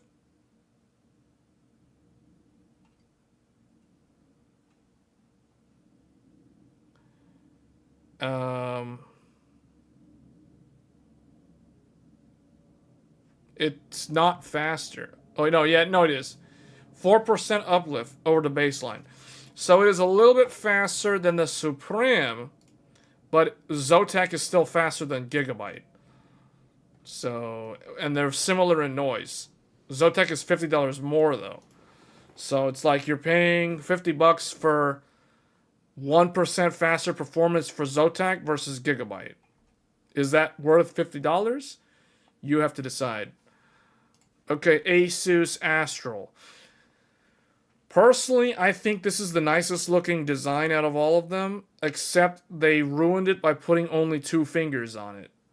This is a 4-slot GPU with only 2 fingers. Even with 3 fingers, it would not be enough. Okay. I think we already saw, yeah, so not that impressive. Although 900 RPM is so low fan speed. This is basically a silent graphics card, like so silent in the quiet mode. However, the memory cooks at 76 degrees under load, so do keep that in mind. If you're someone who doesn't like running your memory over 70 degrees, you gotta use the regular mode, and then in that mode, the Astral is not quiet. It is just as noisy as the Founders Edition, while being such a huge, thick graphics card. So, but if you run it in quiet mode, it's pretty quiet. Noise normalized, quite good, except MSI is still better. So, man, even the Vanguard, even the lower end Vanguard is winning in memory temperature. Now, it's not a whole lot. It's less than 1 degree. It's like 0.8 degrees. But a win is still a win. Zotac is 3 fingers, though. Yeah, and I do like the Zotac. So, let me tell you guys, if it was me... Okay, now that I've looked at all of them, we're not going to look at Galax, we're not going to look at Palette, Colorful. They don't sell in the US. Gain, we're not going to look at any of those. So, based off of these, because I know Micro Center will sell these 5080s. They will not sell Palette. They will not sell Colorful or Galax. Gainward, no, Micro Center doesn't stock those. So, PNY, I don't know, is PNY on here? I don't think they reviewed PNY. So, if I have to rank them, MSI Supreme is basically the best one. Overall, the best one. Astral is the best, well, Astral looks good, but it's kind of, what is the price of it? Well, what is the power consumption on it?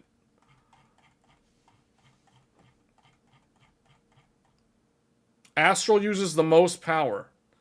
It uses more power than the Zotac. 388 watts. That's still okay, though. That's like not, you don't, that's still less power than the 4090, so you don't have to worry about it. Okay, so that's still good. Okay, this is what kills it, though. The Asus RTX 5080 Astral OC will sell for $1,500. $1,500. Asus tax. You got to pay the Asus tax. $500 over MSRP. 50% more money than the Founders Edition. Retail price. Talk about a markup. That is a markup. And the sad thing is the MSI at $1,250 at a 25% markup. So at half the markup of the Astral, the MSI is objectively better when it comes to thermals, noise, and noise normalized performance. Now, what I want to know is, what is the uplift over Founders Edition? Can it redeem itself? Can it redeem itself?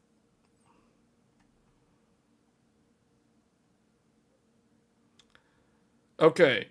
Thanks to the large overclock on the Astral and the increase in power limit, the card achieves a 6% performance uplift over the baseline 5080, making it the fastest 5080 we've tested so far. So, Asus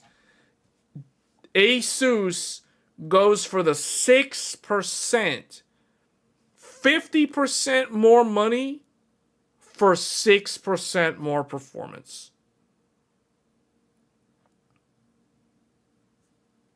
So is it worth 50% for 6% performance?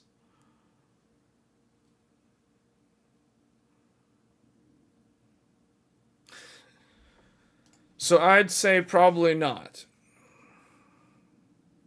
So I think MSI wins.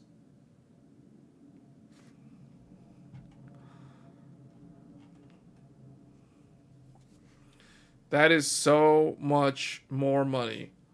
$1,500. $1,500.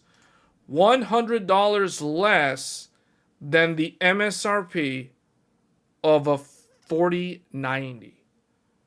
When the 4090 is still going to be, you know, like 12%, 15% faster than this.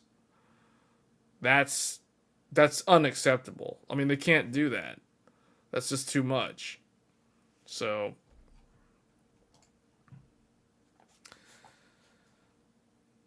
the reality is people are going to be so desperate, they're going to buy these from Micro Center and they're going to pay that full $14.99. I can see it now. I can see it now. That is too much of a markup.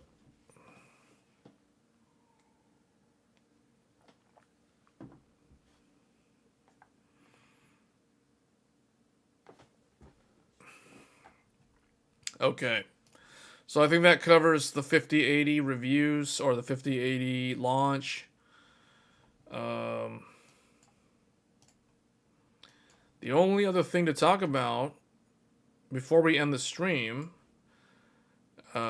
is upcoming games of 2025. Unless you guys want to talk about 9070 XT. There's not a whole lot of news on 9070 XT. What motherboard am I using? X870E Godlike from MSI. Let me check. Do I have the camera down there? No. I don't have my camera connected to the computer anymore to show you guys the Godlike, but it's the Godlike.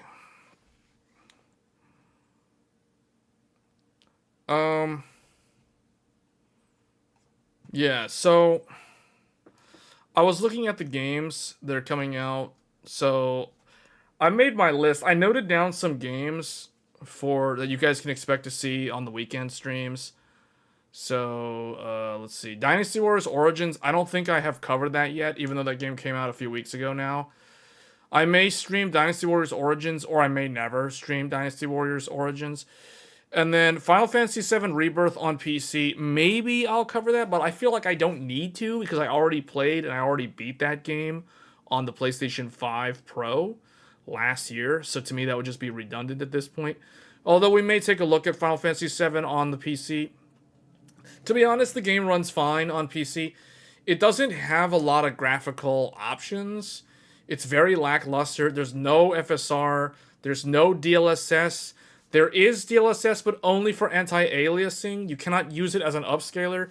So it's very bare bones. So Square Enix is just terrible when it comes to these ports most of the time. And that's just further showcasing their reputation. Ninja Gaiden 2 Black, I have showcased that. So I have played a lot of that game. I have currently put 35.1 hours of playtime in Ninja Gaiden 2 Black. I have cleared the game on Mentor difficulty. I'm currently going through Master Ninja difficulty, and let me tell you, Master Ninja is insanely hard. Like, the jump. So I guess here's where Paint can come into the stream, because we haven't really used Paint all stream. So let's bring up Paint now.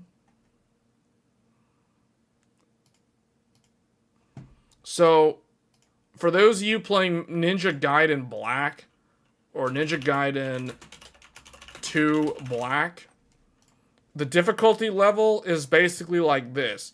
You have Acolyte, Warrior, Mentor, and Master Ninja.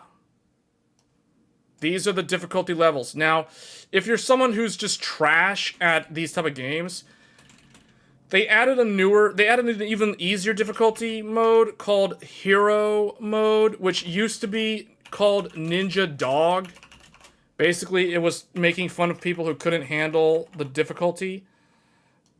In the modern era, they call that mode Hero Mode, but this is basically Ninja Dog Mode. They used to make fun of people and belittle them if they were bad at these games, so the developers called them Ninja Dog. That was the difficulty level, but I guess they have to be more politically correct in these times, so they renamed it to Hero Mode.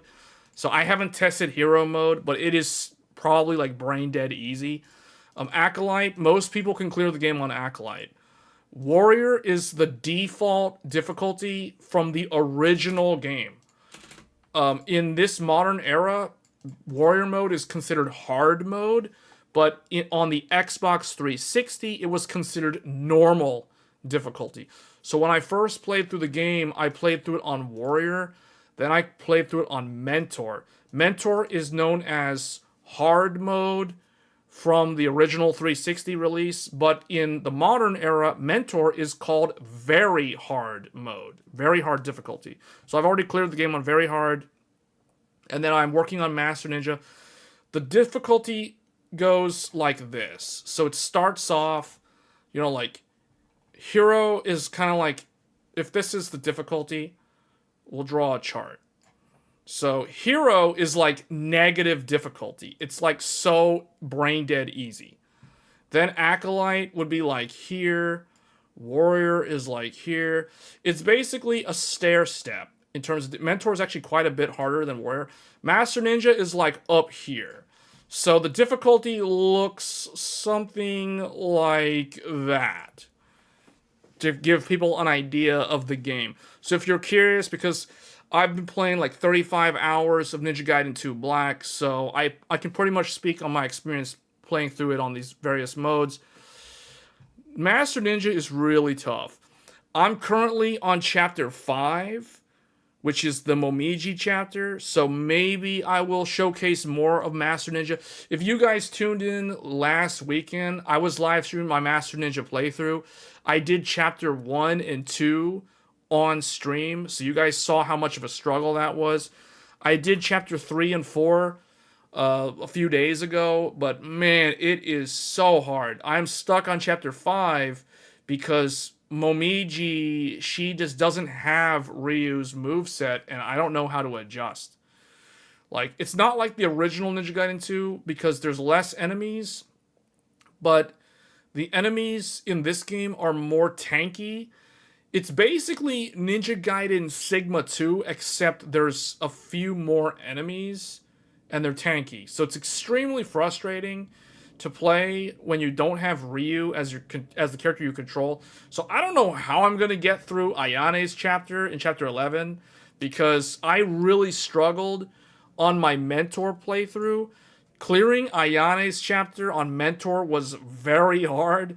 It took me, like, the fight before the final boss of her chapter was, I think it took me like 8 or 9 attempts. I died like 8 or 9 times.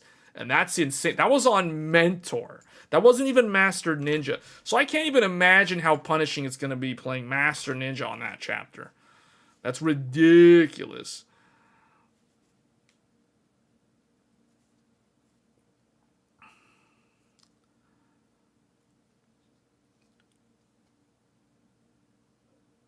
Seriously considering changing hobbies.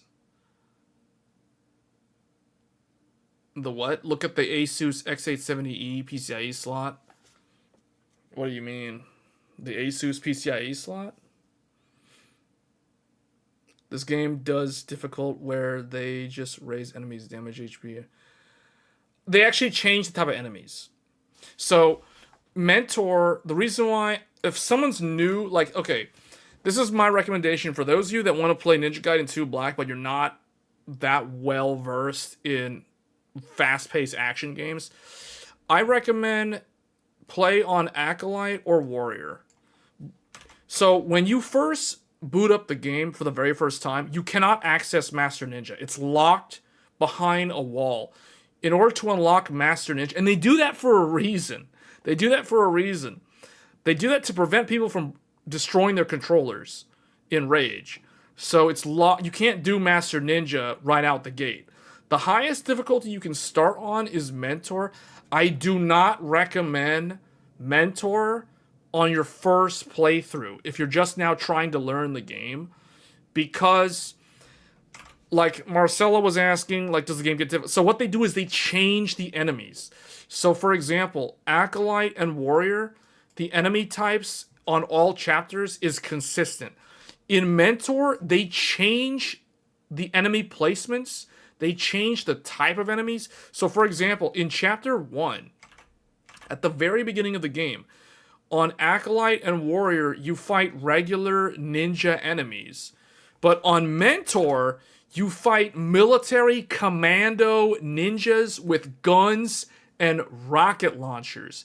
It is way more punishing to start on Mentor if you have no experience playing this type of game. So that's why I do not recommend Mentor as a first playthrough. As someone who had not played the game for years, I could have started on Mentor, but I chose to play on Warrior just to like get a refresher on playing through the game. Then I did my Mentor playthrough. Now I'm doing my Master Ninja playthrough. The game has 17 chapters. They all take roughly anywhere from, depending on how fast you're going, they can either be as short as like 6 or 7 minutes to like almost 20 minutes per chapter. And on the higher difficulty level, you'll be using the save points more frequently, and you'll be backtracking for saving, just in case something catastrophic happens, because you don't want to repeat the area. So the Master Ninja playthroughs can typically take significantly longer to clear. In areas around an hour. Some of those chapters took me like 45 minutes to an hour to clear, just because of how hard it was. So, but again, in Master Ninja, they changed the enemies to all the elite enemies. So in these modes, you fight regular trash enemies that are relatively easy to beat. Mentor, they step it up. You fight military commando ninjas with rocket launchers and sniper rifles and all kinds of range spam. So it's very frustrating for people that are not well adept to these type of games. And then Master Ninja, they turn on all the elite enemies that can one-shot kill you with a grab. Like if you get grabbed in Master Ninja, you basically die. A dog can bite your leg and you will die. If a dog bites your leg, you die. If a dog throws a shuriken at you and it explodes, you die if you don't dodge it. So Master Ninja is extremely punishing. If you get grabbed by a boss, you die. Let's put it this way. Master Ninja, you gotta play flawlessly, or you will basically repeat sections over and over and over and over again, till the point where for most people, they'll either destroy their controller, they'll mash their keyboard in Rage, or they'll just quit the game and never play it ever again. So Master Ninja is definitely not for people who are not patient, let's say, in these type of games. Because you cannot just rush things down at that difficulty level. It's way too punishing.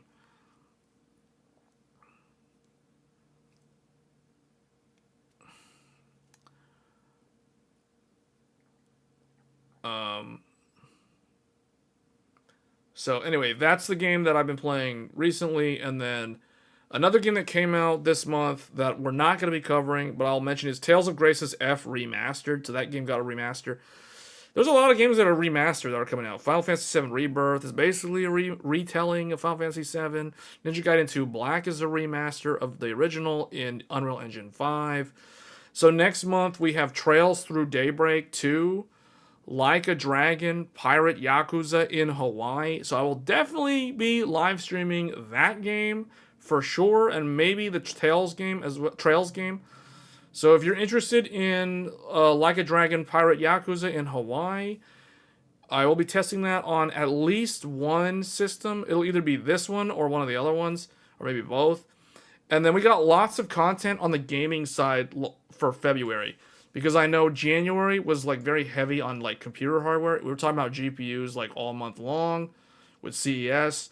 So for February, the schedule for the weekend streams is as follows.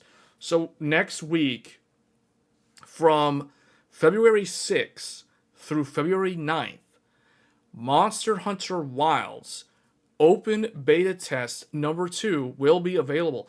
So if you want to play Monster Hunter for free again, because you missed out the one back in November, I will be doing multiple live streams of Monster Hunter Wilds open beta test next weekend.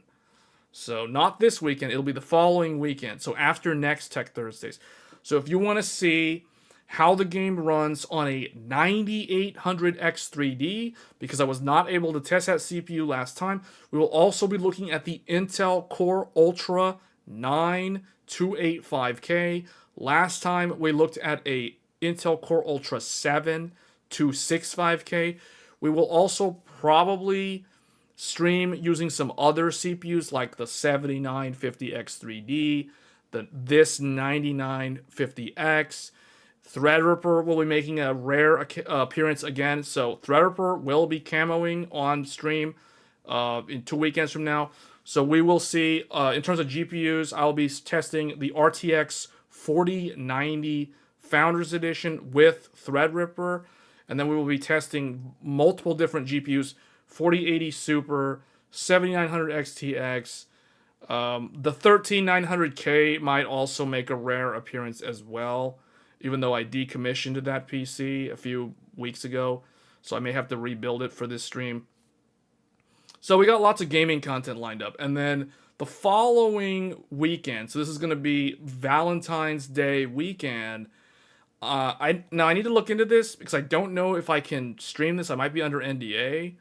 As far as I know, I'm not under NDA. But for those of you that are unaware, Bandai Namco will be hosting multiple 3-hour intervals for Elden Ring Nightreign.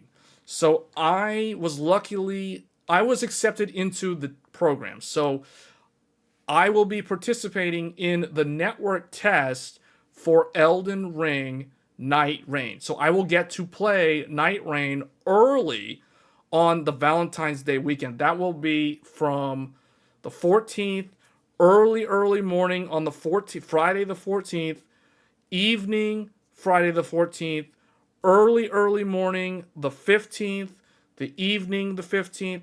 Basically, I should probably just show the website, actually. Hold on. Where is that website? It'll probably be easier if I just show you guys the... rather than just talking about this.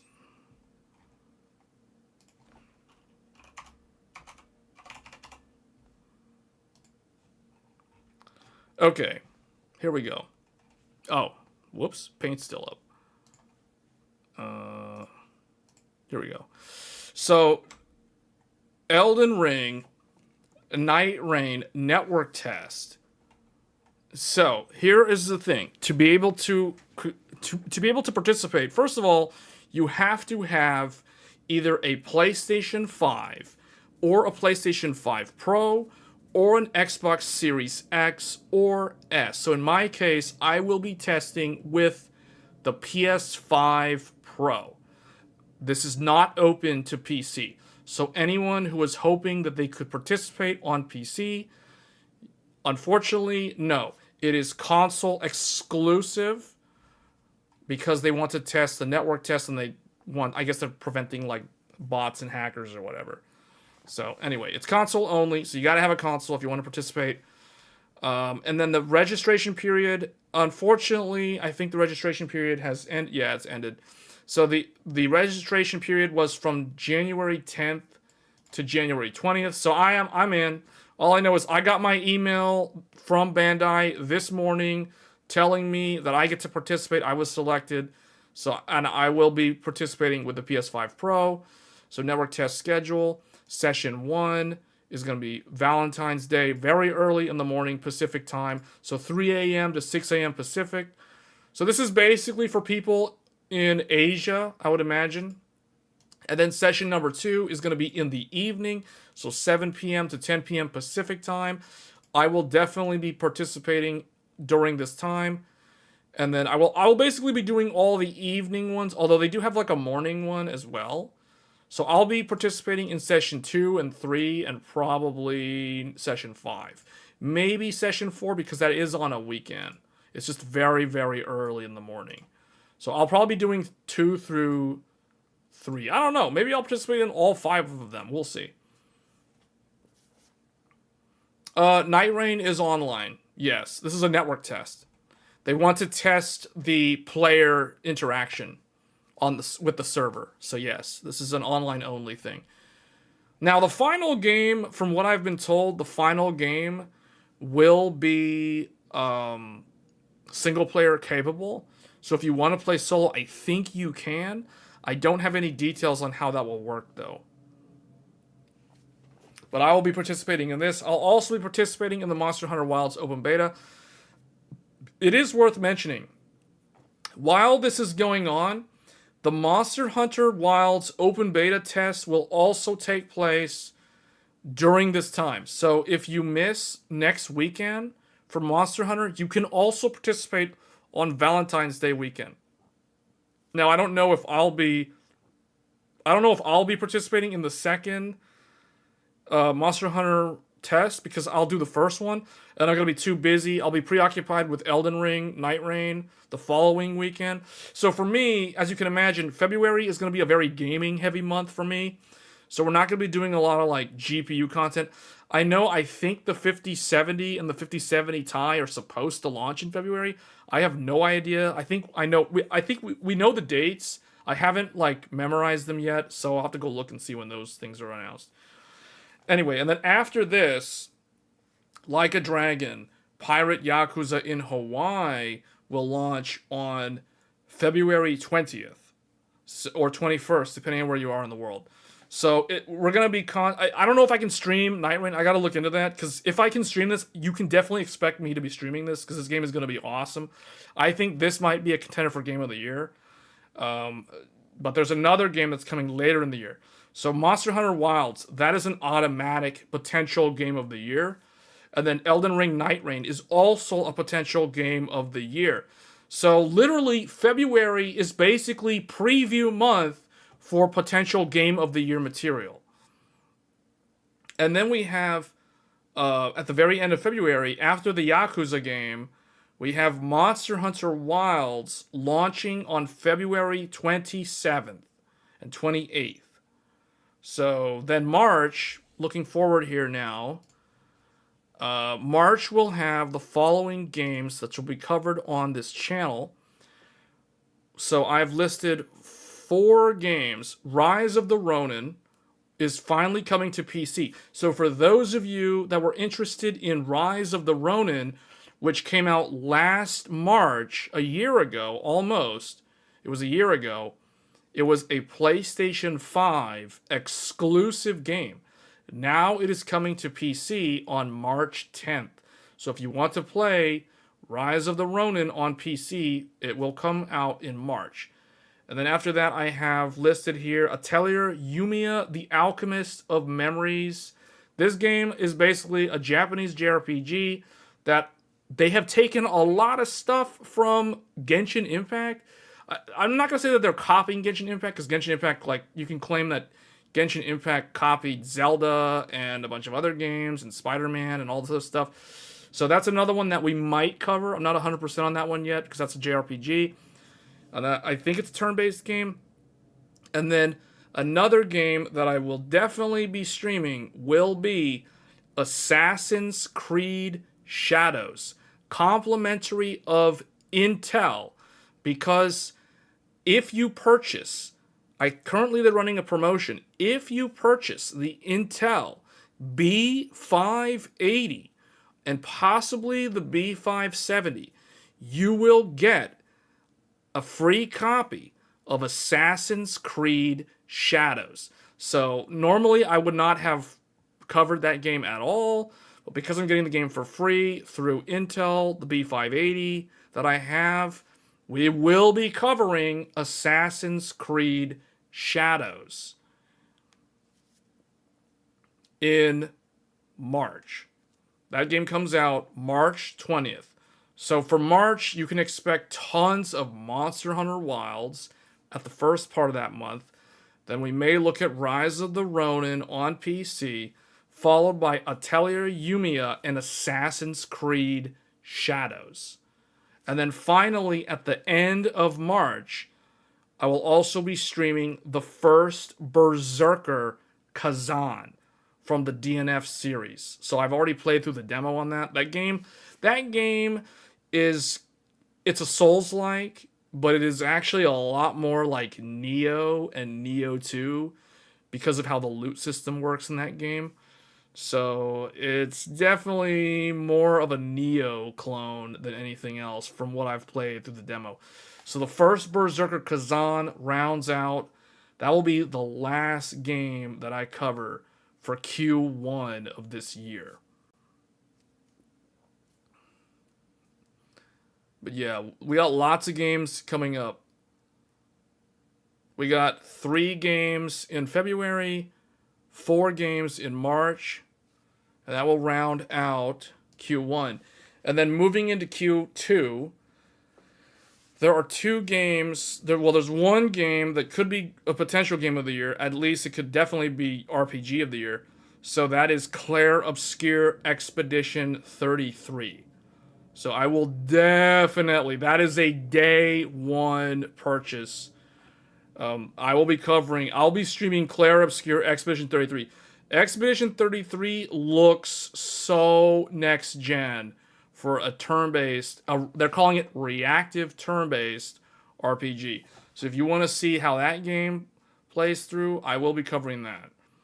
So Expedition 33 looks so good from what I have seen, and I can't believe that this is an indie developer that started making this game 4 to 5 years ago. They founded the company in 2020 as an independent studio, and that game looks so polished and so good for a first-time developer. I'll be getting that game. That game is good. I gotta support those indie developers that actually go way above and beyond. So expect to see Expedition 33 live streamed on this channel in late April, because that's when it comes out, on April 24th. And then Elden Ring Nightreign. I expect Elden Ring Nightreign. I don't know exactly when it will launch. If I had to imagine, Elden Ring Nightreign will release sometime in May. And if not in May, it'll probably come out in the summer. Second half of the summer. Probably August, if not May. But I'm hoping that it comes out in May. I think it should come out in May, because that is historically when From Software used to launch a lot, like Dark Souls 3 and all that stuff. So I hope it comes out in May. Usually if they do the network test, it means that it gives them about a 3-month runway to launch after the network test, which means the entire game is already done. They just need to get some more feedback from the community. So yeah, Nightreign is probably, I've slated it for spring of this year. Hopefully it comes out in May, around the time of CES. And then the only other game I have listed for the remainder of the year that I will definitely be live streaming, besides Elden Ring Nightreign, is Ninja Gaiden 4 in the fall of this year. That might be Q4, so that's probably going to be like, October, November, maybe September at the earliest, but they've slated it for fall of 2025. So, and that's pretty much it. Those are the games you can expect to see on this channel. So I'm sure there'll be some other ones that come out like in the second half. I know to me, this year feels a lot like last year, where all the games that were highly anticipated for me came out in the first half of the year, but then the back half of the year was so fully loaded with all these shadow drop games that just came out of nowhere. So who knows, 2025 could end up looking like that. No Football Manager. No, yeah, nah. No Football Manager. Not on here. Not on this channel. There's gonna be a ton of Monster Hunter Wilds though. Like so much Monster Hunter Wilds.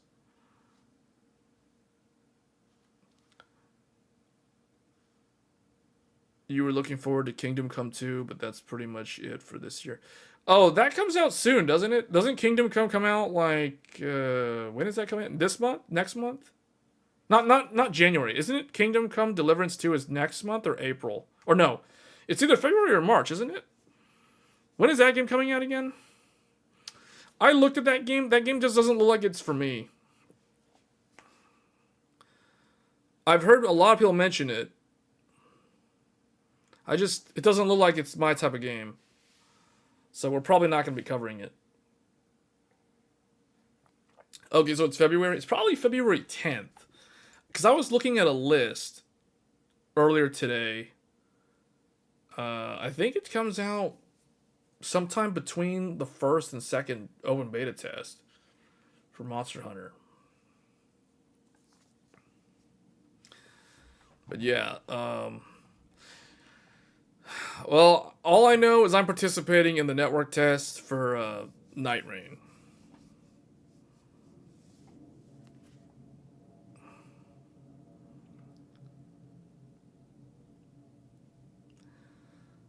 Okay, so I guess before we end the stream, let's do one more thing. Let's talk about these GPUs that are. I find it interesting that Ninja Gaiden 2 got its own like dedicated segment on the stream. It has like the difficulty graph. Okay, so let's talk about the GPUs of the year. So there will be RTX 5090, RTX 5080, RTX 5070 Ti, RTX 5070. So these will be the NVIDIA GPUs. And then later in the year, there will be RTX 5060 Ti and RTX 5060. I think. I don't know about this one. Maybe it'll just be this for a while. But we'll just put... We know there'll be a 5060. I just don't know if there'll be a 5060 Ti. I'll just put it there for now. Honestly, I hope one of the Japan games will beat GTA 6 in Game of the Year. Is GTA 6 really coming out this year? Is it really this year?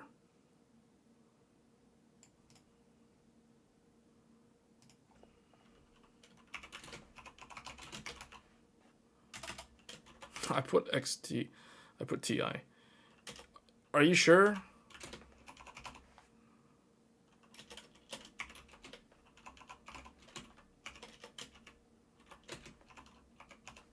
Okay, these are the GPUs that you can expect to see this year. There they are. They're all revealed. There we go. So, the performance of a 5070 Ti and an RX 9070 XT will be roughly on par. These two will be roughly on par. And then RX 5070 and RX 9070 will be roughly on par. So if you're somebody hoping to get a 9070 XT, just know that the closest NVIDIA competitor will be the 5070 Ti, not the 5080. I repeat, the 9070 XT will be slower than the 5080. It will be slower than the 5080.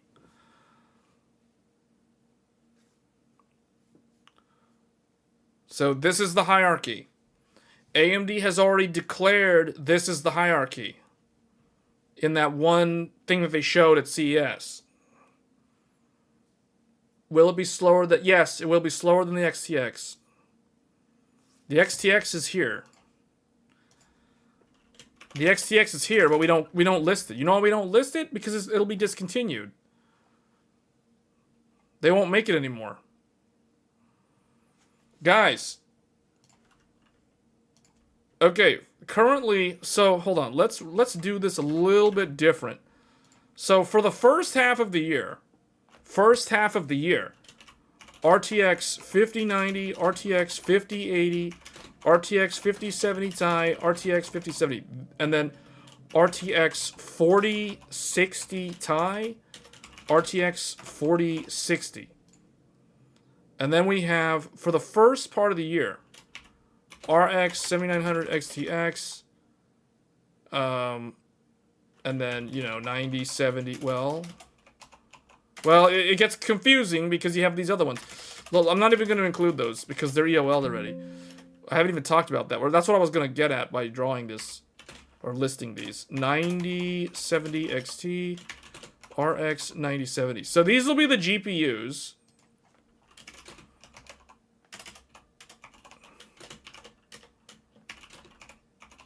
These will be the GPUs for a while.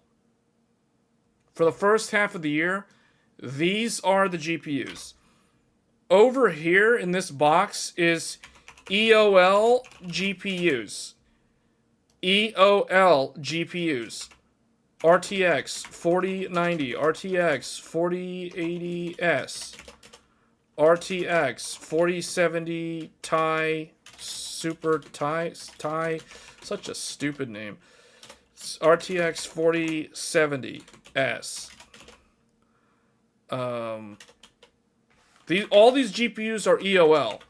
RX 7900 XTX. RX 7900 XT. RX 7800 XT. RX 7700 XT. These GPUs are end of life. They do not make these anymore. You cannot get a new chip. AIBs cannot place orders for these GPUs anymore.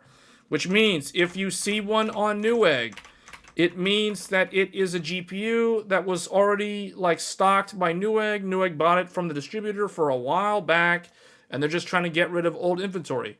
That's all there is to it. These are end of life. You cannot buy the. If you are Asus, you cannot order 4090 chips from nvidia. They don't make them anymore. Same thing with AMD. If you're Asus and you want to order XTX from AMD, they don't make them anymore. So that's why I say they are EOL, end of life. End of life. They do not make these anymore. So, for the first half of 2025 through June, this will be the lineup. This will be the lineup. If you want the fastest AMD card, 9070 XT, which will be roughly on par with 5070 Ti. 9070, number 2. Second strongest will be on par with 5070. And then it goes down. Then all of a sudden it drops to like these two. The old GPUs that are still around. These will eventually get replaced by 5060s and 9060s. But that will be in the back half. That will be like in the summer, CES and all this stuff. Then you will see those get into the market. But for the first half, this is the GPU market of 2025. That is the GPU market.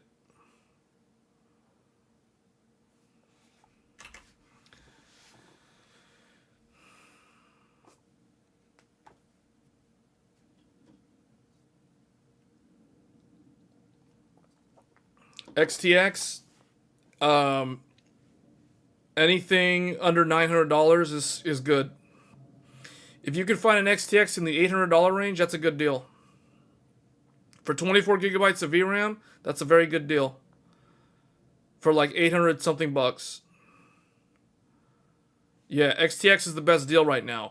If you want high VRAM, let me tell you guys something. The secret sauce is this. 24 gigs of VRAM. Second choice, 7900 XT, 20 gigs of VRAM. A lot of people forget that this graphics card has 20 gigabytes of VRAM. 20 gigabytes of VRAM for like $700. That's unbeatable. Okay, but this thing at like 800 something is a better deal. because it's significantly better. So in terms of rasterization, this one's better than the XT. So that's why I would say get this if you can get one.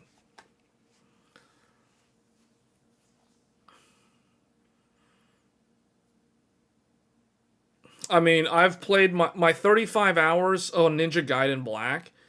Of that 35 hours, five of those hours were on a 4090. The remaining 30 hours were on an XTX.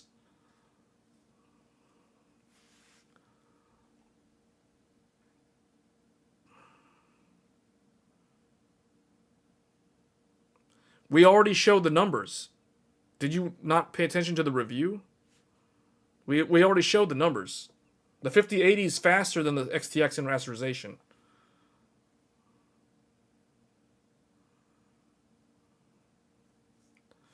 It's not that much faster, though. Do we have to go back to the review?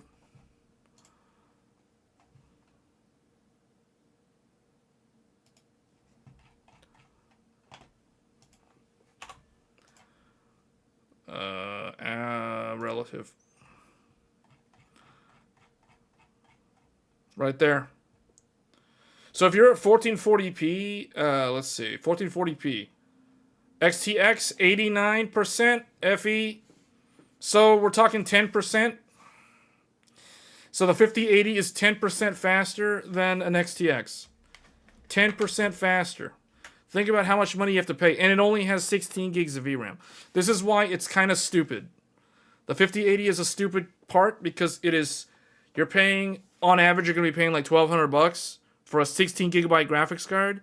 You really want to spend that much money on a 16 gigabyte card? Or do you want to spend $800 something for a 24 gigabyte graphics card that's 10% slower? You see what I'm saying? So it's kind of a no-brainer. Like if I was going to choose between 5080 and XTX, I would go XTX for value. It's because of the VRAM.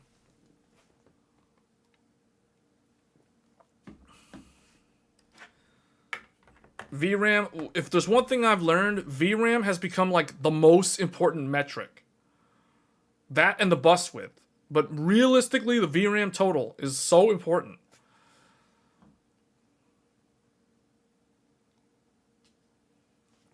Let's see at 4K what happens. At 4K, it increases its lead by like 2%. But I have a feeling most people here are either going to be at 4K or 1440p.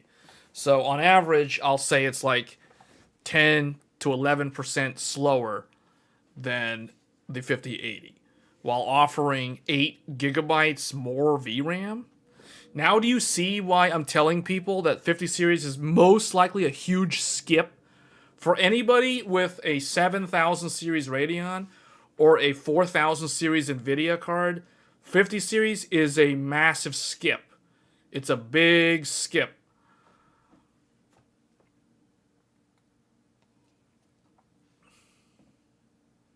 Those cards also use similar power. Like, what's the power consumption on these cards? I'll tell you, like, mine is like 350 watts. But I run mine on the AMD reference BIOS. Power consumption. Gaming.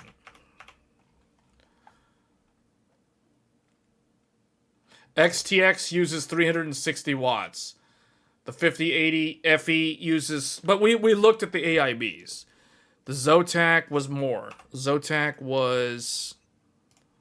Because Zotac was like the average. Zotac 371. XTX is like 355, so they're calling it 360. So they basically use similar amounts of power.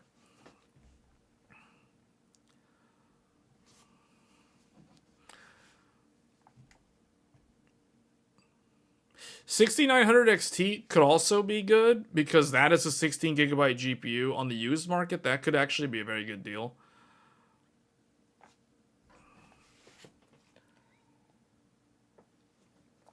Why XTX? Because that's what I have in my gaming computer. My 4090 is not in my gaming computer. It's in a workstation.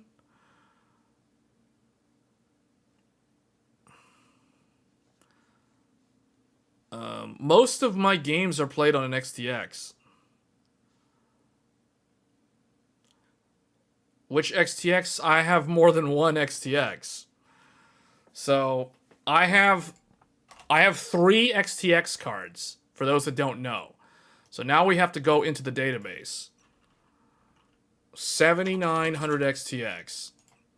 So I have the following cards. I have this card, the reference card.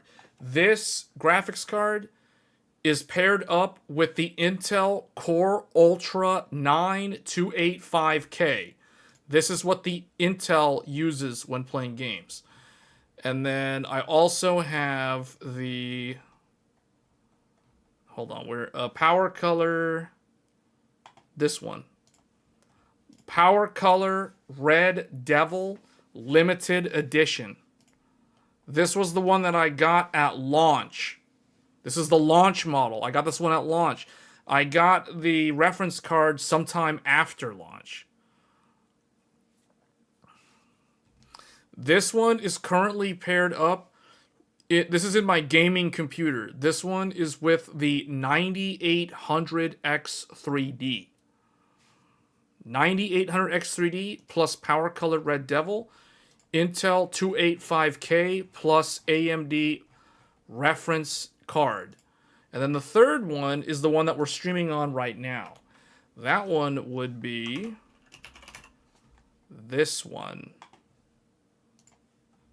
That one. Sapphire Nitro. This is the one that is paired up with the 9950X in the MSI Godlike. So this one is the Nitro Plus. So this is the one that we're literally streaming. We're using the encoder on this right now. The AV1 encoder. Which of these would I say is the best? The Sapphire. The Nitro is the best. But I will admit the AMD reference card is very good. I like this one a lot. So if I had to rank them, outright best of the best is Sapphire. Number 2, personally, I like the AMD reference card better than the Red Devil. However, the Red Devil does have dual BIOS. The AMD card does not have dual BIOS. The AMD card, however, has USB-C with DisplayPort Alt Mode. So, what would this be good for? Well, the PlayStation VR 2. I literally I have a video on the channel showing how to do this. The PlayStation VR 2 connects directly into my AMD reference graphics card, and I can play all my VR games without having to buy Sony's $60 little adapter thing that has it has a USB and a DisplayPort adapter. So if you have an AMD reference card, you don't need, and you want to use a PlayStation VR 2 headset, which is a pretty good wired headset for VR because it has an OLED panel. It doesn't have the pancake lenses though, but the PlayStation VR 2 is what I use for VR currently. And I just plug it into the AMD reference card and I literally don't have to use the adapter. So, yeah, that's the nice thing about the reference card. And it doesn't work on the NVIDIA 20 series. Because Rich from Digital Foundry, so, like, Rich, hold on, go back here. So, 2080 Ti. So, you guys may know that NVIDIA's 20 series also featured DisplayPort. However, this is not the standard DisplayPort Alt Mode.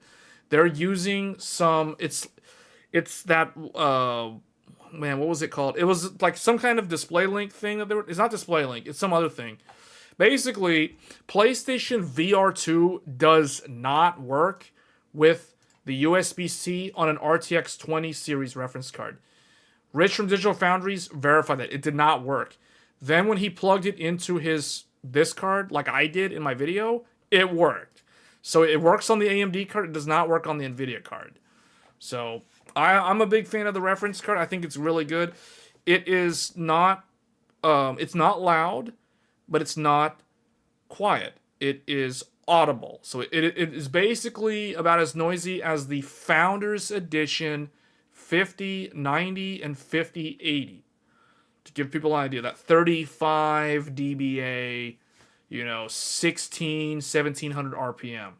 That is the performance. That is the noise of the AMD reference XTX. So this was the second XTX that I got. I got the Red Devil at launch. Personally, I normally would not have purchased the Red Devil. The only reason why I got the Red Devil was because it was just like today, where it was slim pickings. It was first come, first serve, and you get what you can. And this is the one that I was able to get, so I got it. Otherwise, I would never have purchased it. I'm not a huge fan of the Red Devil. I definitely would have bought the Nitro. This was the third one that I purchased. I finally managed to get this one. I think I got this one in March of 2023. So I have almost had the Nitro for 2 years. Is that right? Yeah, yeah. So I got this one in March of 2023. So it'll be 2 years old in March in terms of how long I've had it. The Red Devil I've had since like December of 2022 because I was at launch. And then the AMD reference card, this one I've had for over 2 years. This one I got in January of 2023. So I've had this one for just over 2 years now. So you can see, technically, someone like me, 50 series is a huge skip.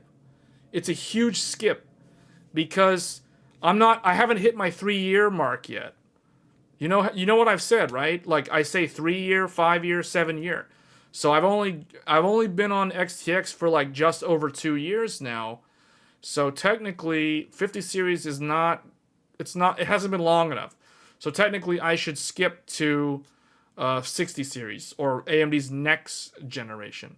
And AMD's next generation, not 9070 XT, the one after 9070 XT will have a true flagship successor that goes toe-to-toe with NVIDIA's best. And that will come out at the end of next year. So that's going to be, I will be coming up on the 4-year mark when an AMD's successor, the true successor to the XTX, will launch 4 years after this card has been on the market, or has been since 4 years since this thing launched. Almost 4 years. Not quite, but almost. So yeah. UDNA is basically my upgrade path. If I'm staying on AMD. The 9070 XT will be more like a side grade. It's not going to be a real upgrade because it will be like somebody going from a 4090 to a 5080. You're going to go down in performance. You're going to go down in rasterization. You're going to go down in VRAM. So it's not a really good idea.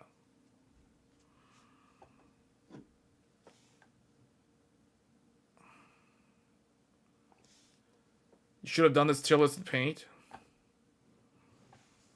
Well, I mean, I wouldn't really consider it a tier list. What do you mean? Just me comparing 3 different AMD 7900 XTX cards?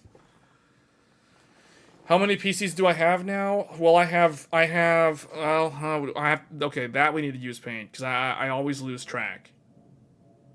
How many PCs do I have? That's a good question. I don't even know. Okay, how many PCs do I have? I don't even remember. Let's list them. We have 9950X plus X870E Godlike plus 7900 XTX. This is known as the Stream PC, or this is known as the Tech Thursdays PC. This is the one that we're using right now. What else?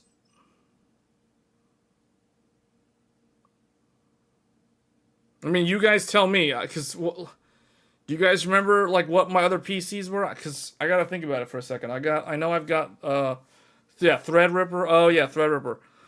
7960X plus TRX 50 Sage. Plus RTX 4090 FE. This one is Nitro.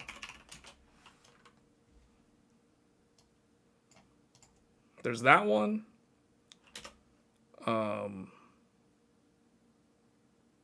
Is that it? 285K, yes. Intel Core Ultra 9, 285K plus Z890 Maximus Hero from Asus plus 7900 XTX. This is the made by AMD. This one was the Nitro from Sapphire.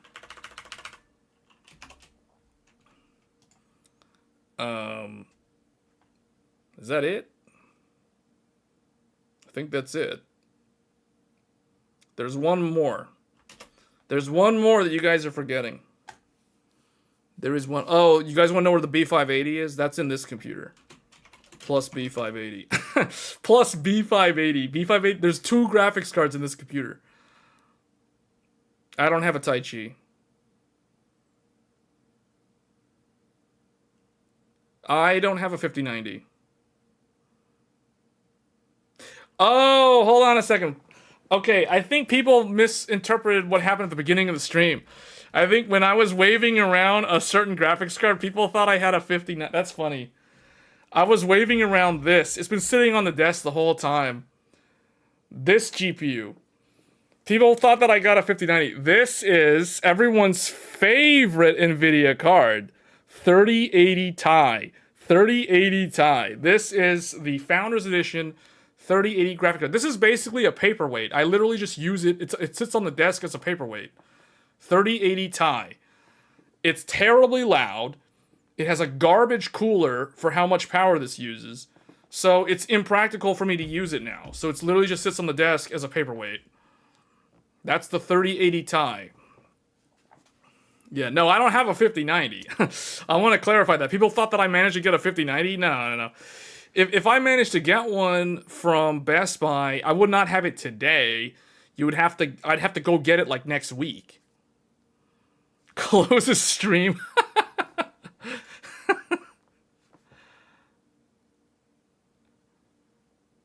His PC burned because of 3080 Ti? Oh, did the connector burn? Normally these do use the connector, but I think if it was an AIB, it's like the connector. You know what's funny? You know how NVIDIA on the 3080 Ti, it did the vertical angled connector just like... So they basically went back to this design with the 5090 and 5080 Founders Edition cards.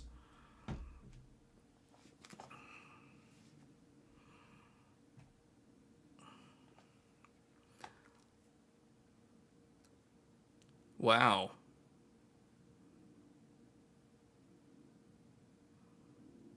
Somebody... Okay, yeah, you got it. 9800X3D. I was waiting for someone to call it out, because I know we've streamed on this before. 9800X3D. What motherboard is with this computer? What's the motherboard?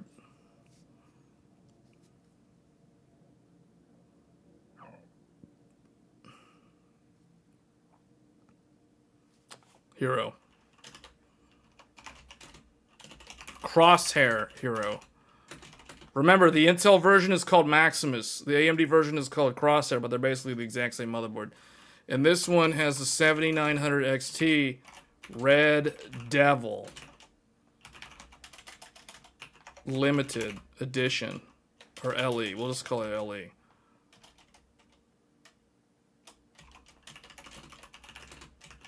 There.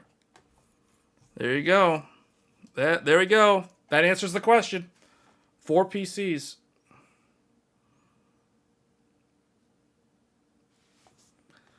So I have to call this one Crosshair and I call this one Maximus. Because they're both Hero. You can't just say Hero. What am I going to say? Intel Hero and AMD Hero? Intel Hero and AMD Hero? That sounds weird.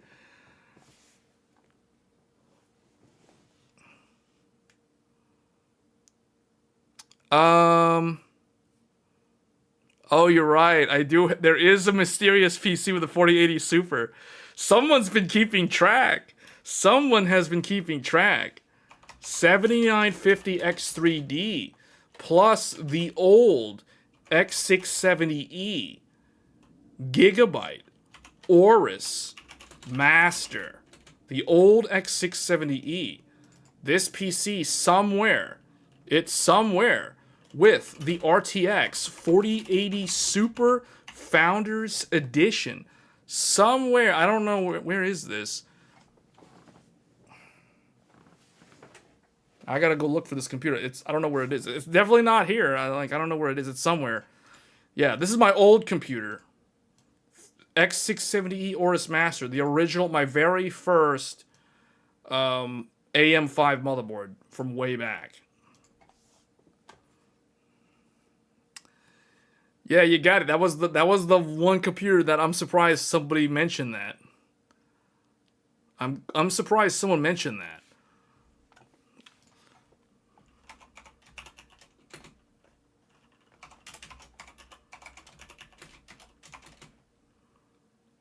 Uh, 6400 mega transfers.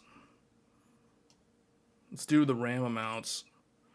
This is 96 gigabytes, 4 sticks of memory at 6400 on the Godlike. This one is 128 gigabytes of RDIMM. This is 4 times 32 gigabyte at 6400 mega transfers. That's RDIMM on Threadripper. This one is 96 gigabytes. That's 2x 48 gigabyte at 6400 mega transfers on the Intel Core Ultra. And then this one is 48 gigabytes. That's 2x 24 at 8000 mega transfers. And then I don't actually know what is in this. This one I think has 64 gigabytes, 2x 32 gigabyte at 5600. I believe that is what my very first DDR5 kit is in there. My really, really old DDR5 is in my old Aorus Master. I think that's what's in there.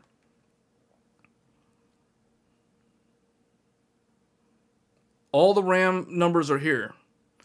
Threadripper has 128 gigs at 6400.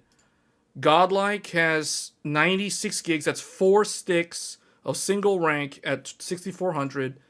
Maximus Hero has 96 gigs. That's 2 sticks at 6400.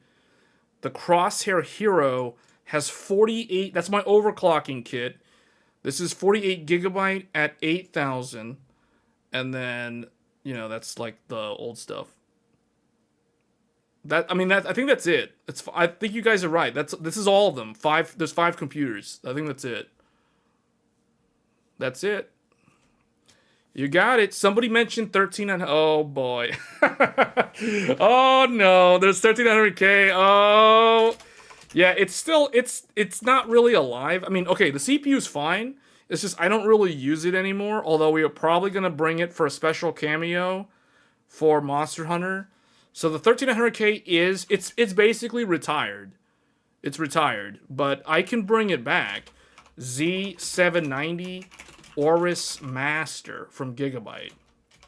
And this one, oh yeah, and if this one has a GPU, RX 7900 XT reference card with 64 gigabytes, 2x 32 gigabytes at 5600 mega transfers. So that's what's in there. That's right. This is my old RAM. Because you guys remember, I used to experiment with trying to get 128 gigs running on my old computers, and it was very hard. So basically, I split them up. I did 64 to X670E and 64 into Z790. So that's it. I think you guys got it. That's all of them. That's all of them. So yeah. Now, granted, this one doesn't actually do anything anymore. Like, there's no drives. There's no, like... It's just computer. It's just a computer that has, like, nothing. No, I will not sell the 40... I don't even have a 4080 Founders Edition. What? 4080 Founders Edition? I don't even have one. Like, I don't even have that card. What? But this is pretty much the computers that I have. Like, okay, so the reason why these are here, CPU benchmarks. If we're going to review CPU benchmarks, now I have a good spread. I have old CPUs like the 7950, the 13900K, so we can showcase some old CPUs. We can showcase some modern CPUs. You know what I'm saying?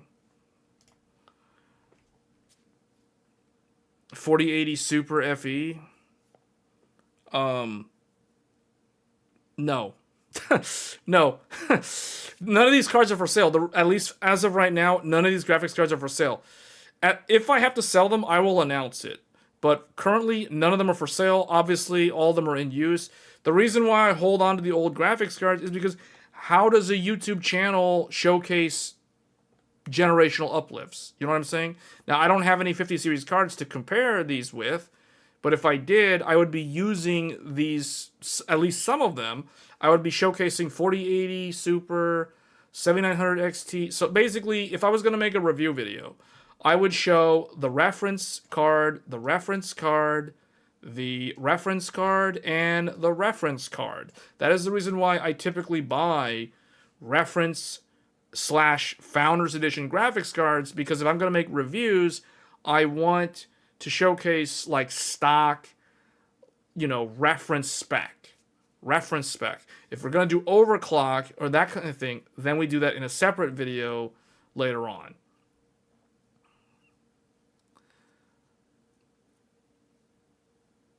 The worst GPU here is still better than what 95%.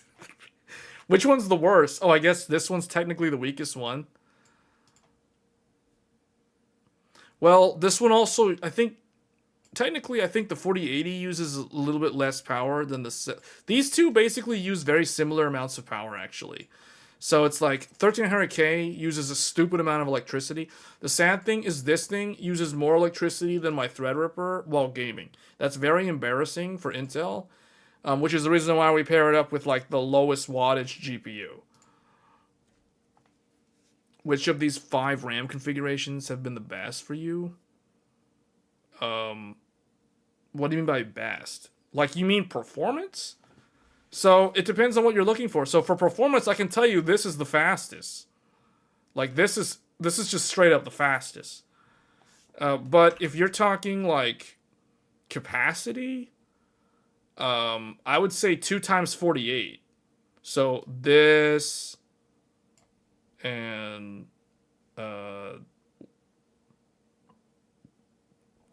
where's the other one? Oh, this one? No. Oh, I only have... Hold on a second. Is that right? Oh, that's right. Yeah, I guess, you know, honestly, like, the 4 sticks single rank and 2 sticks dual rank is virtually the same, now that I think about it. Personally speaking, if you want a computer that looks good, I recommend, like, if you want 4 sticks of memory because you like the way it looks, and that's the reason why I made that video, you want to go with this. Because I feel like running 4 sticks with a total of 64, it's just as easy to do as this, except it's not like, I feel like 64 gigs with 4 sticks of RAM is not really... It's like you're populating all the memory sticks, but 64 gigs across 4 sticks doesn't feel like a lot of RAM. 96 gigs of RAM still feels like a really good amount of RAM. You know what I'm saying? So, especially if we're talking like Intel.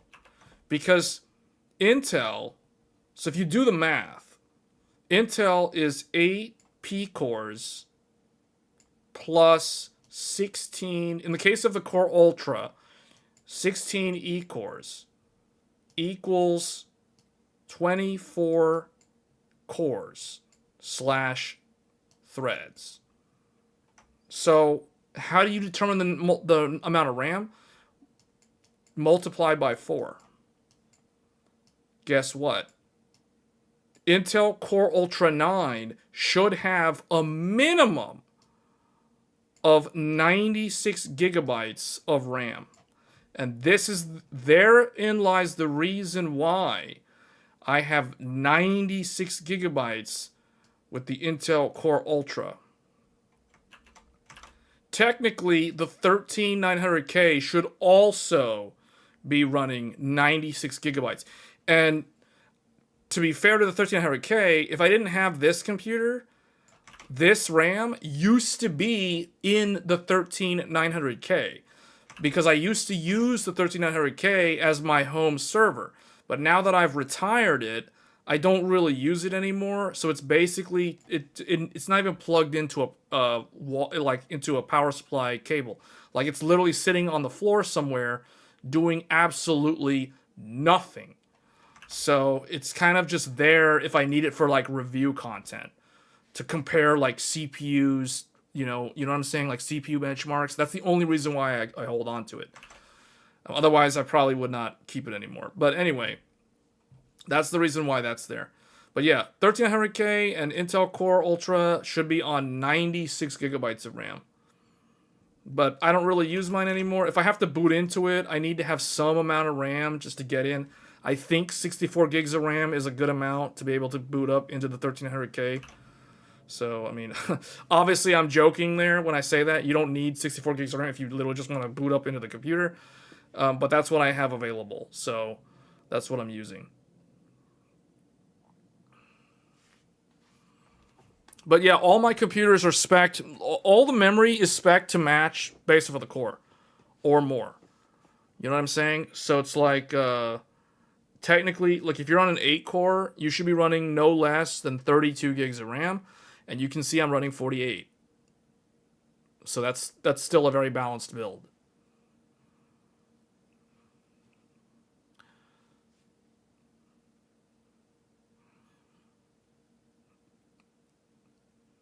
$32 megs of RAM minimum to run DOS back in the day. I know, right? No, it's pretty easy logic. It's basically logic. Like, it's a very easy formula to memorize.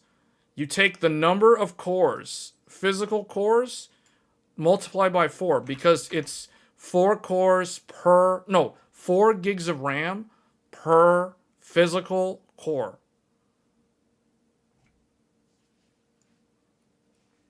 So if you have a 16 core, like for example, if we're talking 9950X, this is a 16 core, 16 times 4 equals 64 gigs of RAM. So a 9950X should have no less than 64 gigs of RAM, and look what I have. I have 96 gigs. So I'm over provisioned on it, and it's not a problem to have more, it's a problem to have less. It's totally fine if you want to load it up with a bunch of memory, even if you're never going to use that memory. Although now the more memory you put, the more limited you are in how fast you can run the memory. But a lot of these are like test systems. Like for example, the 12800 or the Intel system, this is a test system for review content for the channel. The same thing with the AMD, like this, the 7950X, 7950X 3D. Technically, I didn't need to keep this around, but I wanted to keep it in an easy-to-access platform so that if I need to create a video and I want to compare, like, for example, I'll give you guys a good example. In March, the 9950X 3D is coming out. So this CPU comes out in March. So I plan to do a video review comparing the new X3D to Zen 5, to maybe to Threadripper, definitely to Intel's Core Ultra, Intel's 13900K, AMD's previous generation. Maybe we'll look at how it compares to the 9800X3D in gaming, but it will destroy that CPU in multi-threading. So you guys see where I'm going with this. The reason why I have to have these platforms is because we're doing the YouTube content. If I wasn't doing the YouTube content, I wouldn't have like half of these computers. You got to think about that. Like, how else am I going to do, you know? And I can't tear apart my main computer every time I want to, like, benchmark CPUs. You know what I'm saying? So I have to keep one of these. In this case, the Asus Crosshair Hero is the platform that I use to test the different platforms. Now, I know a lot of people don't like Asus, but it's just that's how it ended up happening. Like, that's just the motherboard that's there. That's the one that I will use. Otherwise, I don't feel like using the older X670E. Technically, yeah, I could use the Aorus Master, but why? When you have the newer platform, you're going to test with the newer platform. That's what I'm saying. So it's like the Crosshair is going to be the test platform. So this is the one that we can swap the cooler. This is the one that we can swap the CPU. Whereas the Godlike, this is like my main... This is the main, like, static computer. You don't want to be tearing it up every single time you want to benchmark another CPU. You see what I'm saying? And then I consolidated on Asus Hero so that if we want to do an AMD and an Intel comparison, we're comparing apples to apples. We're comparing Hero to Hero. Previously, it was master to master when I used to compare AM5 with Intel's previous generation. We were using Gigabyte as the standardized model for testing various CPUs. But now I have migrated to Asus with the newer platform. I hope that makes sense. See, there's a method to my madness having all these computers. It's not like, oh, I'm just building all these computers just because. No, it's so that I can create content. And I have to standardize on one of the vendors. In this case, Asus is the vendor of choice for the current generation. I hope this makes sense, because that's the reason, that's literally the reason why these 4 computers exist. They're there for testing. They're meant for testing.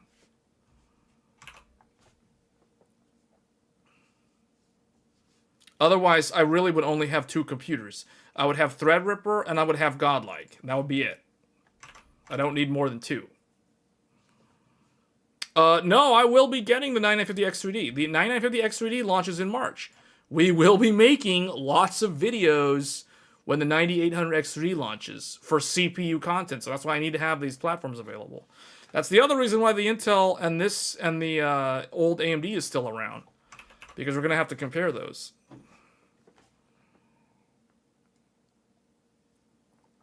But there, that's the explanation for why those computers exist. And my fast memory is on the Crosshair Hero, because the Crosshair Hero, that way we can showcase Asus's Nitro Path technology. Because, so how did I justify the Godlike? The Godlike had every feature that I needed. So I'll tell you what I needed from the Godlike. 10 gigabit LAN. It has dual, it has the X16 and X8, It has the X8, if that makes sense. Plus a dedicated X4. So I need this because sometimes I might test 2 graphics cards. This gives me the ability to test 2 graphics cards. It also has a dedicated X4. You know what I use in the dedicated X4? I use an AverMedia capture card for my PlayStation 5 Pro. 10 gig LAN is connected to Threadripper on the home network. Because guess what? Threadripper also has 10 gig LAN. So if I'm transferring, think of it this way, guys. So I'll give you guys an example of the workflow. So I'll give you a really good example. When I did the overclocking guide, recently we filmed the overclocking guide video for the 9800X3D using the external E-clock.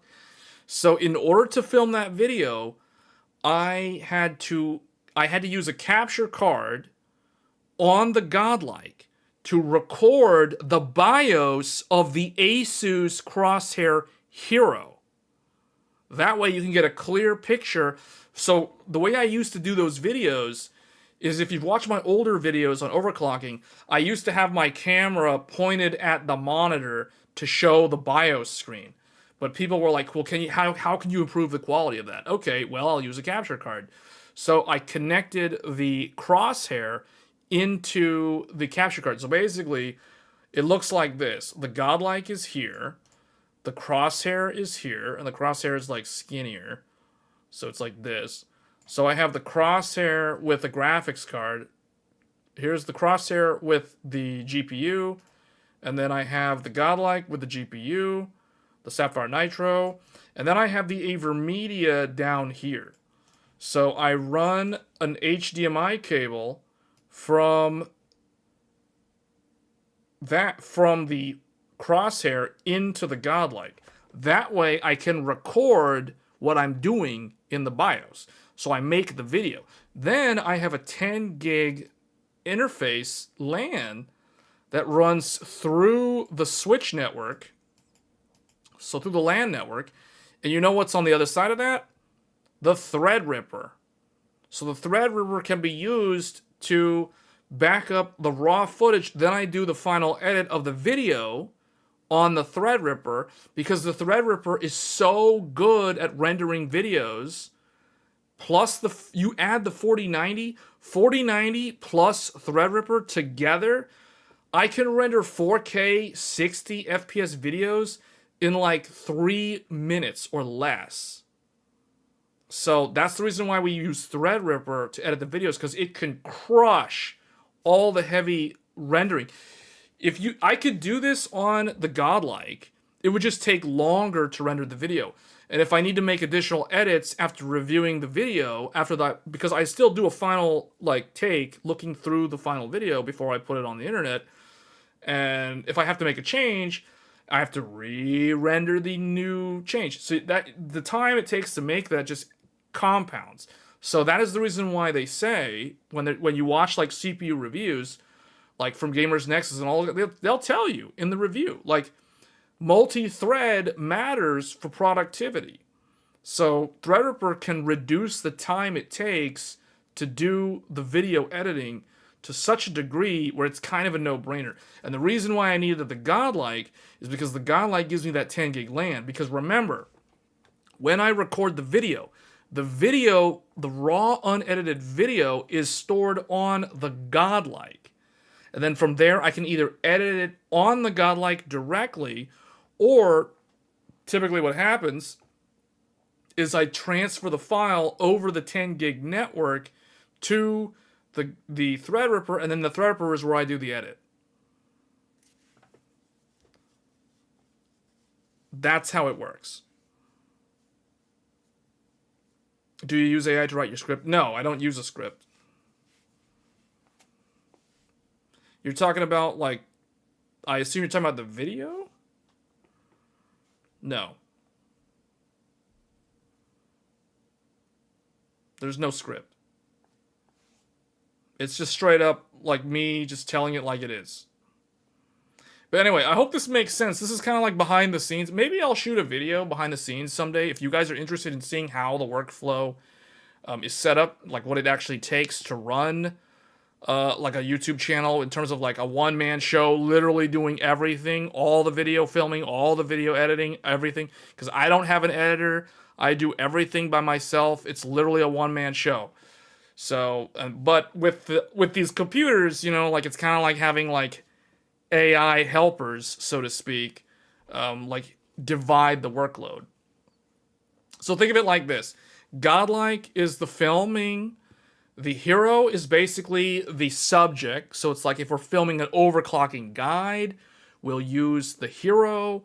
But the thing is, I've gotten a lot of requests to do like guides with other motherboards. So I might actually flip it around. So think of it like this. Now, like what I could do is I could film the Godlike's BIOS by connecting the capture card into the Asus Hero, and then I can record the footage on the Hero, and then, but the only problem with doing that is then I have to run it over the slower LAN speed, because that's a 5 gig LAN as opposed to a 10 gig LAN on the Hero. That's the reason why that's the reason why I wanted that 10 gig LAN. That 10 gig LAN is very nice to have on the Godlike, because Threadripper is already using 10 gig LAN.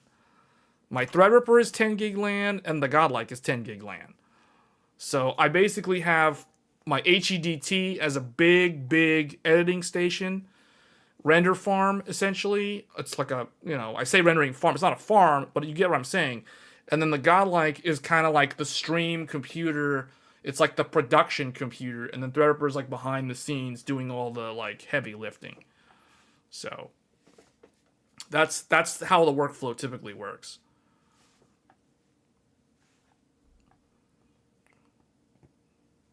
No, that's the thing. Like, not all the computers are in the same room. Cluster? Well, Threadripper, it's like one computer. Threadripper is basically operates kind of like a server. You can think of it kind of like a server. You send all the stuff to Threadripper, and Threadripper is where all like the production, like the editing process takes place. Technically, they could be in the same room. I just don't. I would have like no room in the room if I had all the computers in the same room. If that makes sense. Yeah. Well, I wouldn't run them all at full load at the same time. So I don't think that would be a problem. The dedicated circuit would only come into play if they're all in the same room. And literally, I'm trying to benchmark GPUs on all the PCs at the same time. Then I would need a dedicated circuit. So, yeah. So, okay, and then for those of you that were wondering, like, it used to be, here's a little bit more background. Before I had Threadripper, I was using the Intel 13900K to do the edits. But the problem with 13900K is you start rendering a video, and the 1300K is shooting up to 103 degrees Celsius while rendering videos, and I was never comfortable with that. So that's why as soon as Threadripper came out, I was like, man, I gotta build a Threadripper because I can't use this 1300K. And also, 1300K is like weak E-cores, man. Like, I was disappointed in the render times on that. I kind of wanted, well, the nice thing about the 1300K, so here's another, the reason why I was using this, people are probably like, well, how come you're not using the AMD instead of 1300K? Well, you know why? You know why? I'll tell you why. Because the Z790 Aorus Master, despite the fact that it has the lame lane sharing, it also has 10 gig LAN. Yes, the Z790 Aorus Master has 10 gig LAN, just like the Godlike and the Threadripper Sage. That is the reason why I was using 13900K as the render farm, because it had that 10 gig LAN. But once I got the Sage set up, aka Threadripper, I migrated all the workflows over to Threadripper. And Threadripper was way faster than the 1300K. Like, way faster. Because the difference is 1300K is 8P core, 16E core. Whereas the Threadripper is 24P cores, all with hyperthreading. So I was getting 48 threads with Threadripper, which shreds through my 4K rendering. Man, that thing is awesome. You know what Threadripper is also really good at, as I discovered? Compiling game shaders. Threadripper, you guys, any of you who play UE5 games, man, if you know what it's like to sit there for the compiling of shaders on the initial game load, Threadripper is like, it's like, done. Man, that's what you call a dev station. Threadripper is awesome in that regard, and that is why I really want to see, like, AMD come out with a Zen 5 Threadripper with one, at least put like one CCD with 3D cache. That thing would be awesome. That thing would be just as cool as Strix Halo. But yeah, Threadripper, man, that thing, the motherboard has so many PCIe lanes, so many NVMe. I'm literally running 7 SSDs, M.2 drives in Threadripper, plus 2 hard drives for archive storage, and then I've got 2 SATA SSDs in there, I think. Maybe 4, I forget. There's like, I think 9 drives total or something in that computer. It's like a ton of drives.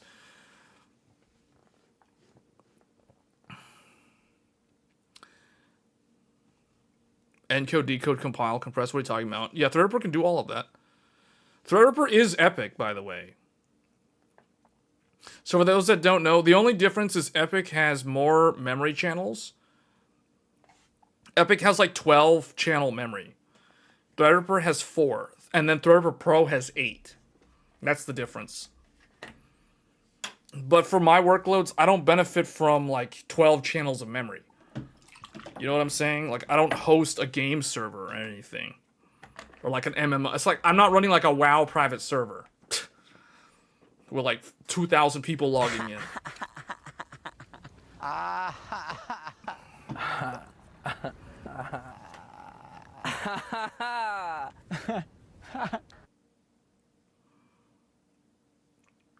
No, Threadripper's always been Epic. Threadripper is just a derivative of Epic. You should host a Minecraft server. I mean, yeah, Threadripper could totally host a Minecraft server. It could host more than one Minecraft server. With 48 threads, it is less PCIe lanes. It's still a lot of PCIe lanes. It's still something like, what, 64 PCIe lanes or more? I gotta think about it. Like, how many does it have on the motherboard? TRX 50 Sage. I mean, check this out. Look at this. Look at this. We got 16 lanes up here. 16 lanes right here. That's 32 lanes of Gen 5. That's 32 lanes of Gen 5. Here's 8 more lanes of Gen 5. So that's literally 40 lanes of Gen 5. Then we have 4 lanes of Gen 4. And then 16 more lanes of Gen 4. And then we also have Slim SAS. That's 4 more lanes of like Gen 4 or something right there. And then the bunch of SATA over here, all this stuff. So yeah, dude, like Threadripper is legit. Like this is a real true high-end. This is why when I say high-end desktop, this is a true high-end desktop.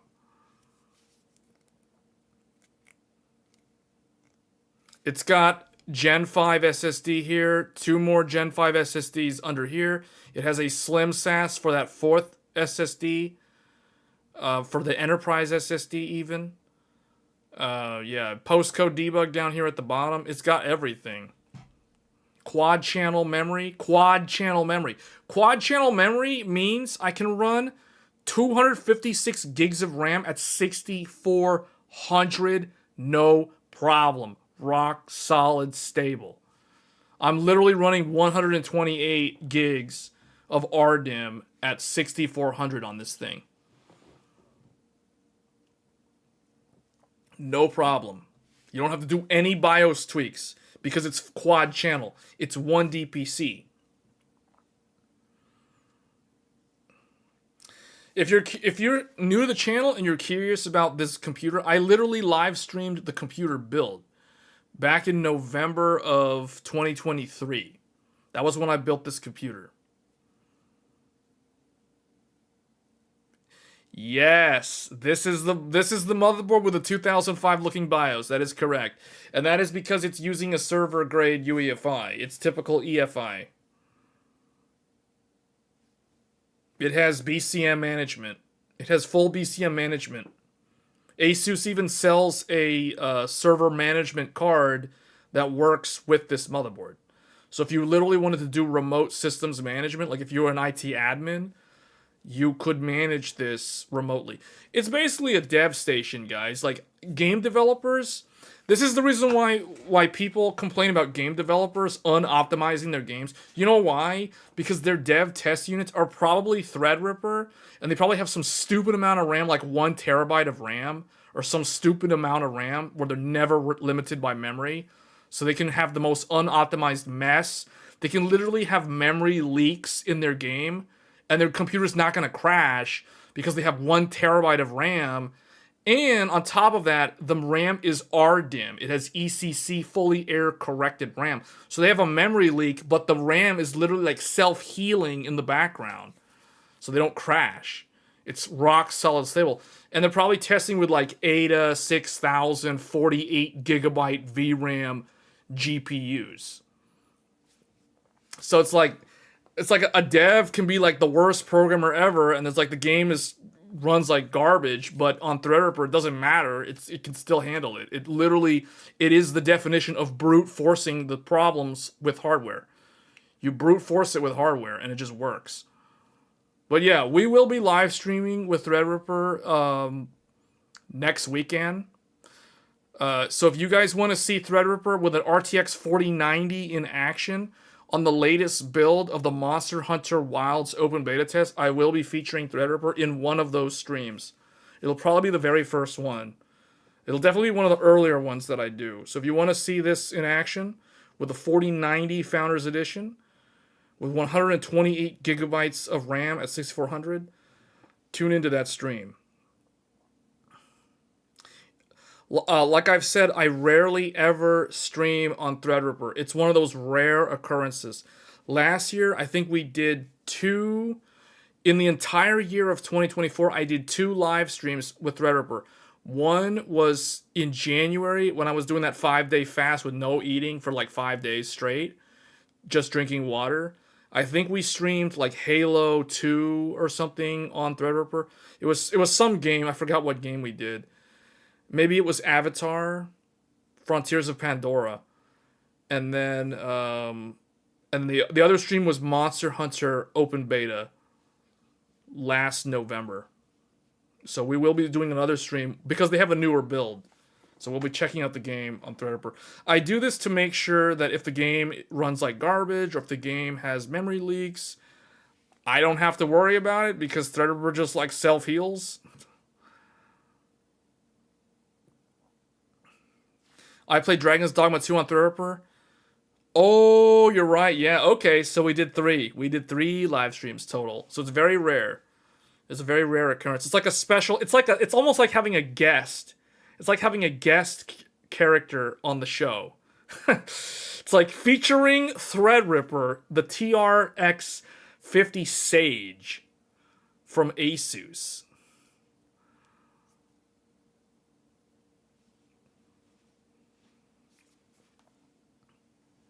Yeah, we did 3 streams. We did Avatar. I think it was Avatar. And then Dragon's Dogma. And then we did Monster Hunter last year. So three streams total in the whole of 2024. I only streamed with this computer 3 times in the whole year. So it's a distinguished guest. Yes, it's just the distinguished guest, the Sage.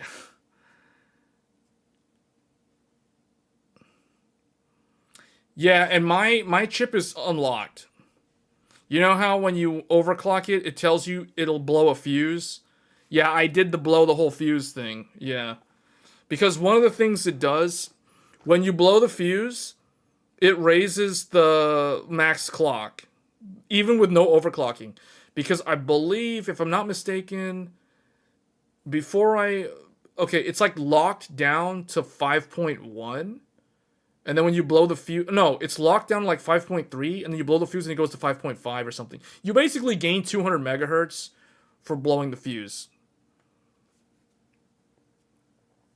That is guaranteed. You don't believe me? Read it up. Read up techpowerup's video about it, or his article on it. Because at first I checked it, and I was like, why is it boosting higher? And I go and look at techpowerup, and they're like, oh, if you blow the fuse, it goes 200 megahertz faster. I was like, okay. That's why it does that. It's either it was locked to 5.1 and goes to 5.3, or it was locked to 5.3 and it goes to 5.5. I forget which one. It's one or the other.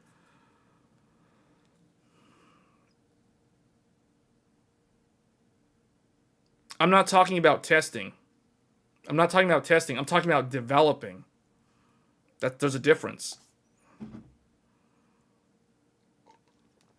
Yeah, final test. They test on actual systems that you would expect to see in the real world. I'm talking about developing the game. The game isn't even in alpha yet.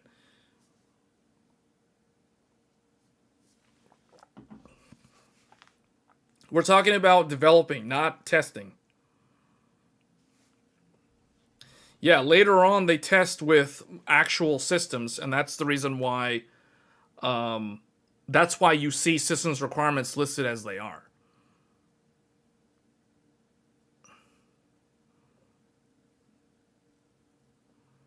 No, currently they don't. They used to. They don't have one right now.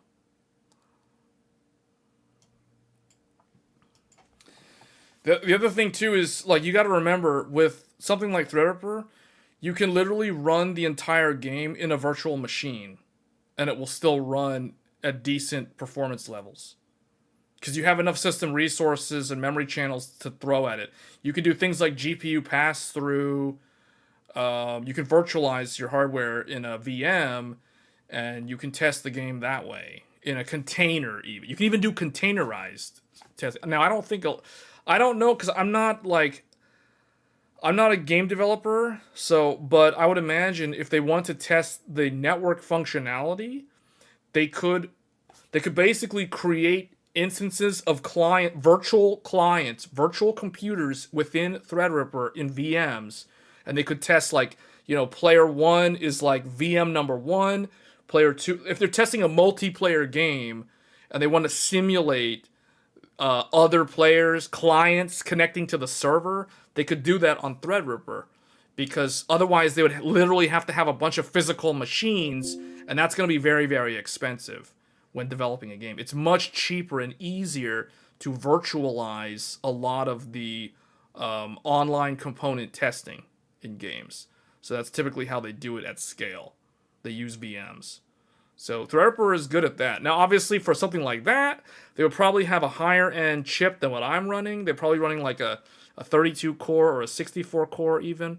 I mean, obviously mine is a 24 core, but you're still getting 48 threads. But 48 threads is not the same as like 48 real cores, if that makes sense.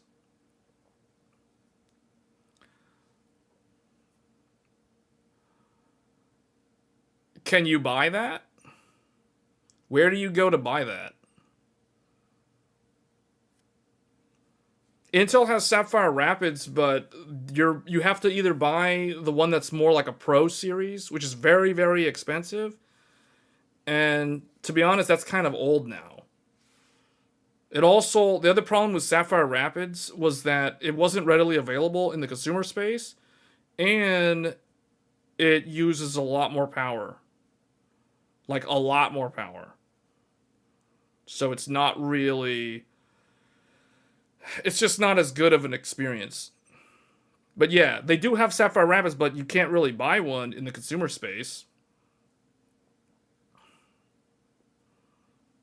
I know this because I was looking for one before I built the Threadripper.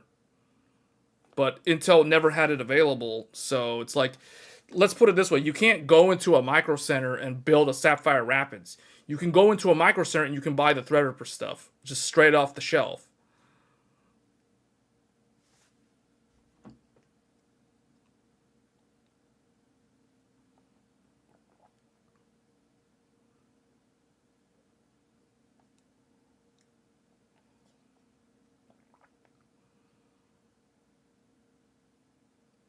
Yeah, you're talking about the older stuff though. You're talking about what's been sitting in the market for the last 4 years.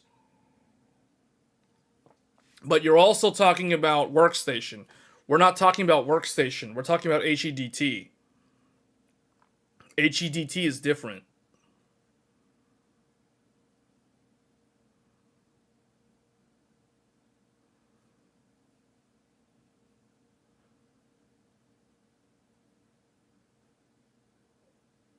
Yeah.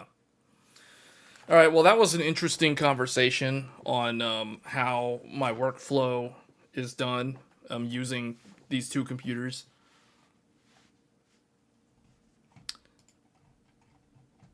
Let's see, where are we at? So we've streamed for almost 4 hours. I thought the stream was going to be 3 hours max, but we ended up adding another 40 something minutes talking about desktop computers on a stream that was supposed to be about graphics cards. So anyway, that was an interesting discussion.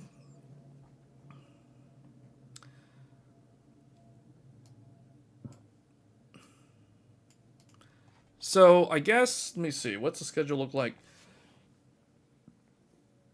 So this weekend, if we do a weekend live stream, I will probably be streaming either Dynasty Warriors Origins or Ninja Gaiden 2 Black. Or maybe Final Fantasy VII Rebirth, although I feel like if I stream Final Fantasy VII Rebirth, it'll basically be me not actually playing the game, and it'll just be talking about GPUs and stuff the whole time. It'll basically, let's put it this way, if I end up streaming Final Fantasy VII Rebirth, it's gonna be like a Hogwarts Legacy stream. For those of you who know what that means, congratulations. For those of you that don't, that literally means that instead of me playing the game, I'll literally just be like talking with the chat the whole time and accomplishing like nothing in the game. But yeah, that will be for this weekend. Then the following weekend, we will be live streaming Monster Hunter Open Beta Test number 2. We'll be looking at multiple different computers, such as Threadripper and the Intel Core Ultra and the 9800X3D, because I wasn't able to test I wasn't able to test 9800X3D last time. I wasn't able to test the Core Ultra 9, although we did test Core Ultra 7. So we will look at if Intel has improved, because there were some CPU bottleneck issues with the Intel Core Ultra 7 last time we checked. The 7800X3D was outperforming like literally everything by a decent margin. We'll look at Zen 5 and maybe some X3D stuff besides Zen 5. So that's what we'll do next weekend. And then the following weekend, it depends on whether I can showcase it or not. I will be participating in the Elden Ring Nightreign network test on PlayStation 5 Pro. And that will be that weekend. But there's also a Monster Hunter beta test number 3. So if you can't participate next weekend, you have one final chance. Valentine's Day weekend, it'll be available again for the final time. Then after that, there will be no more Monster Hunter until the launch, which will be like 2 more weeks after that, which will be the very end of February. So, you know, in terms of gaming for this month, it's gonna be as follows: Ninja Gaiden, maybe Final Fantasy, Monster Hunter, Elden Ring Nightreign, Like a Dragon Pirate Yakuza in Hawaii, and that's basically it. So, all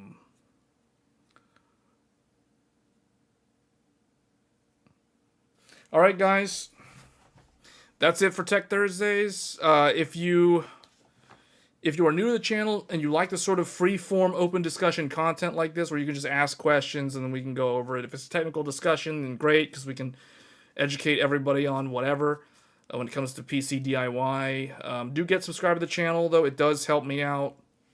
We are trying to grow the channel. Yeah, that's basically it. We do these once every Thursdays around this time for about 3 hours on average every live stream. Sometimes shorter, sometimes longer, depending on the content. Once again, thank you all for watching, and I will see you guys on the next episode of Tech Thursdays. Until then, take care, and I'll see you then. Bye.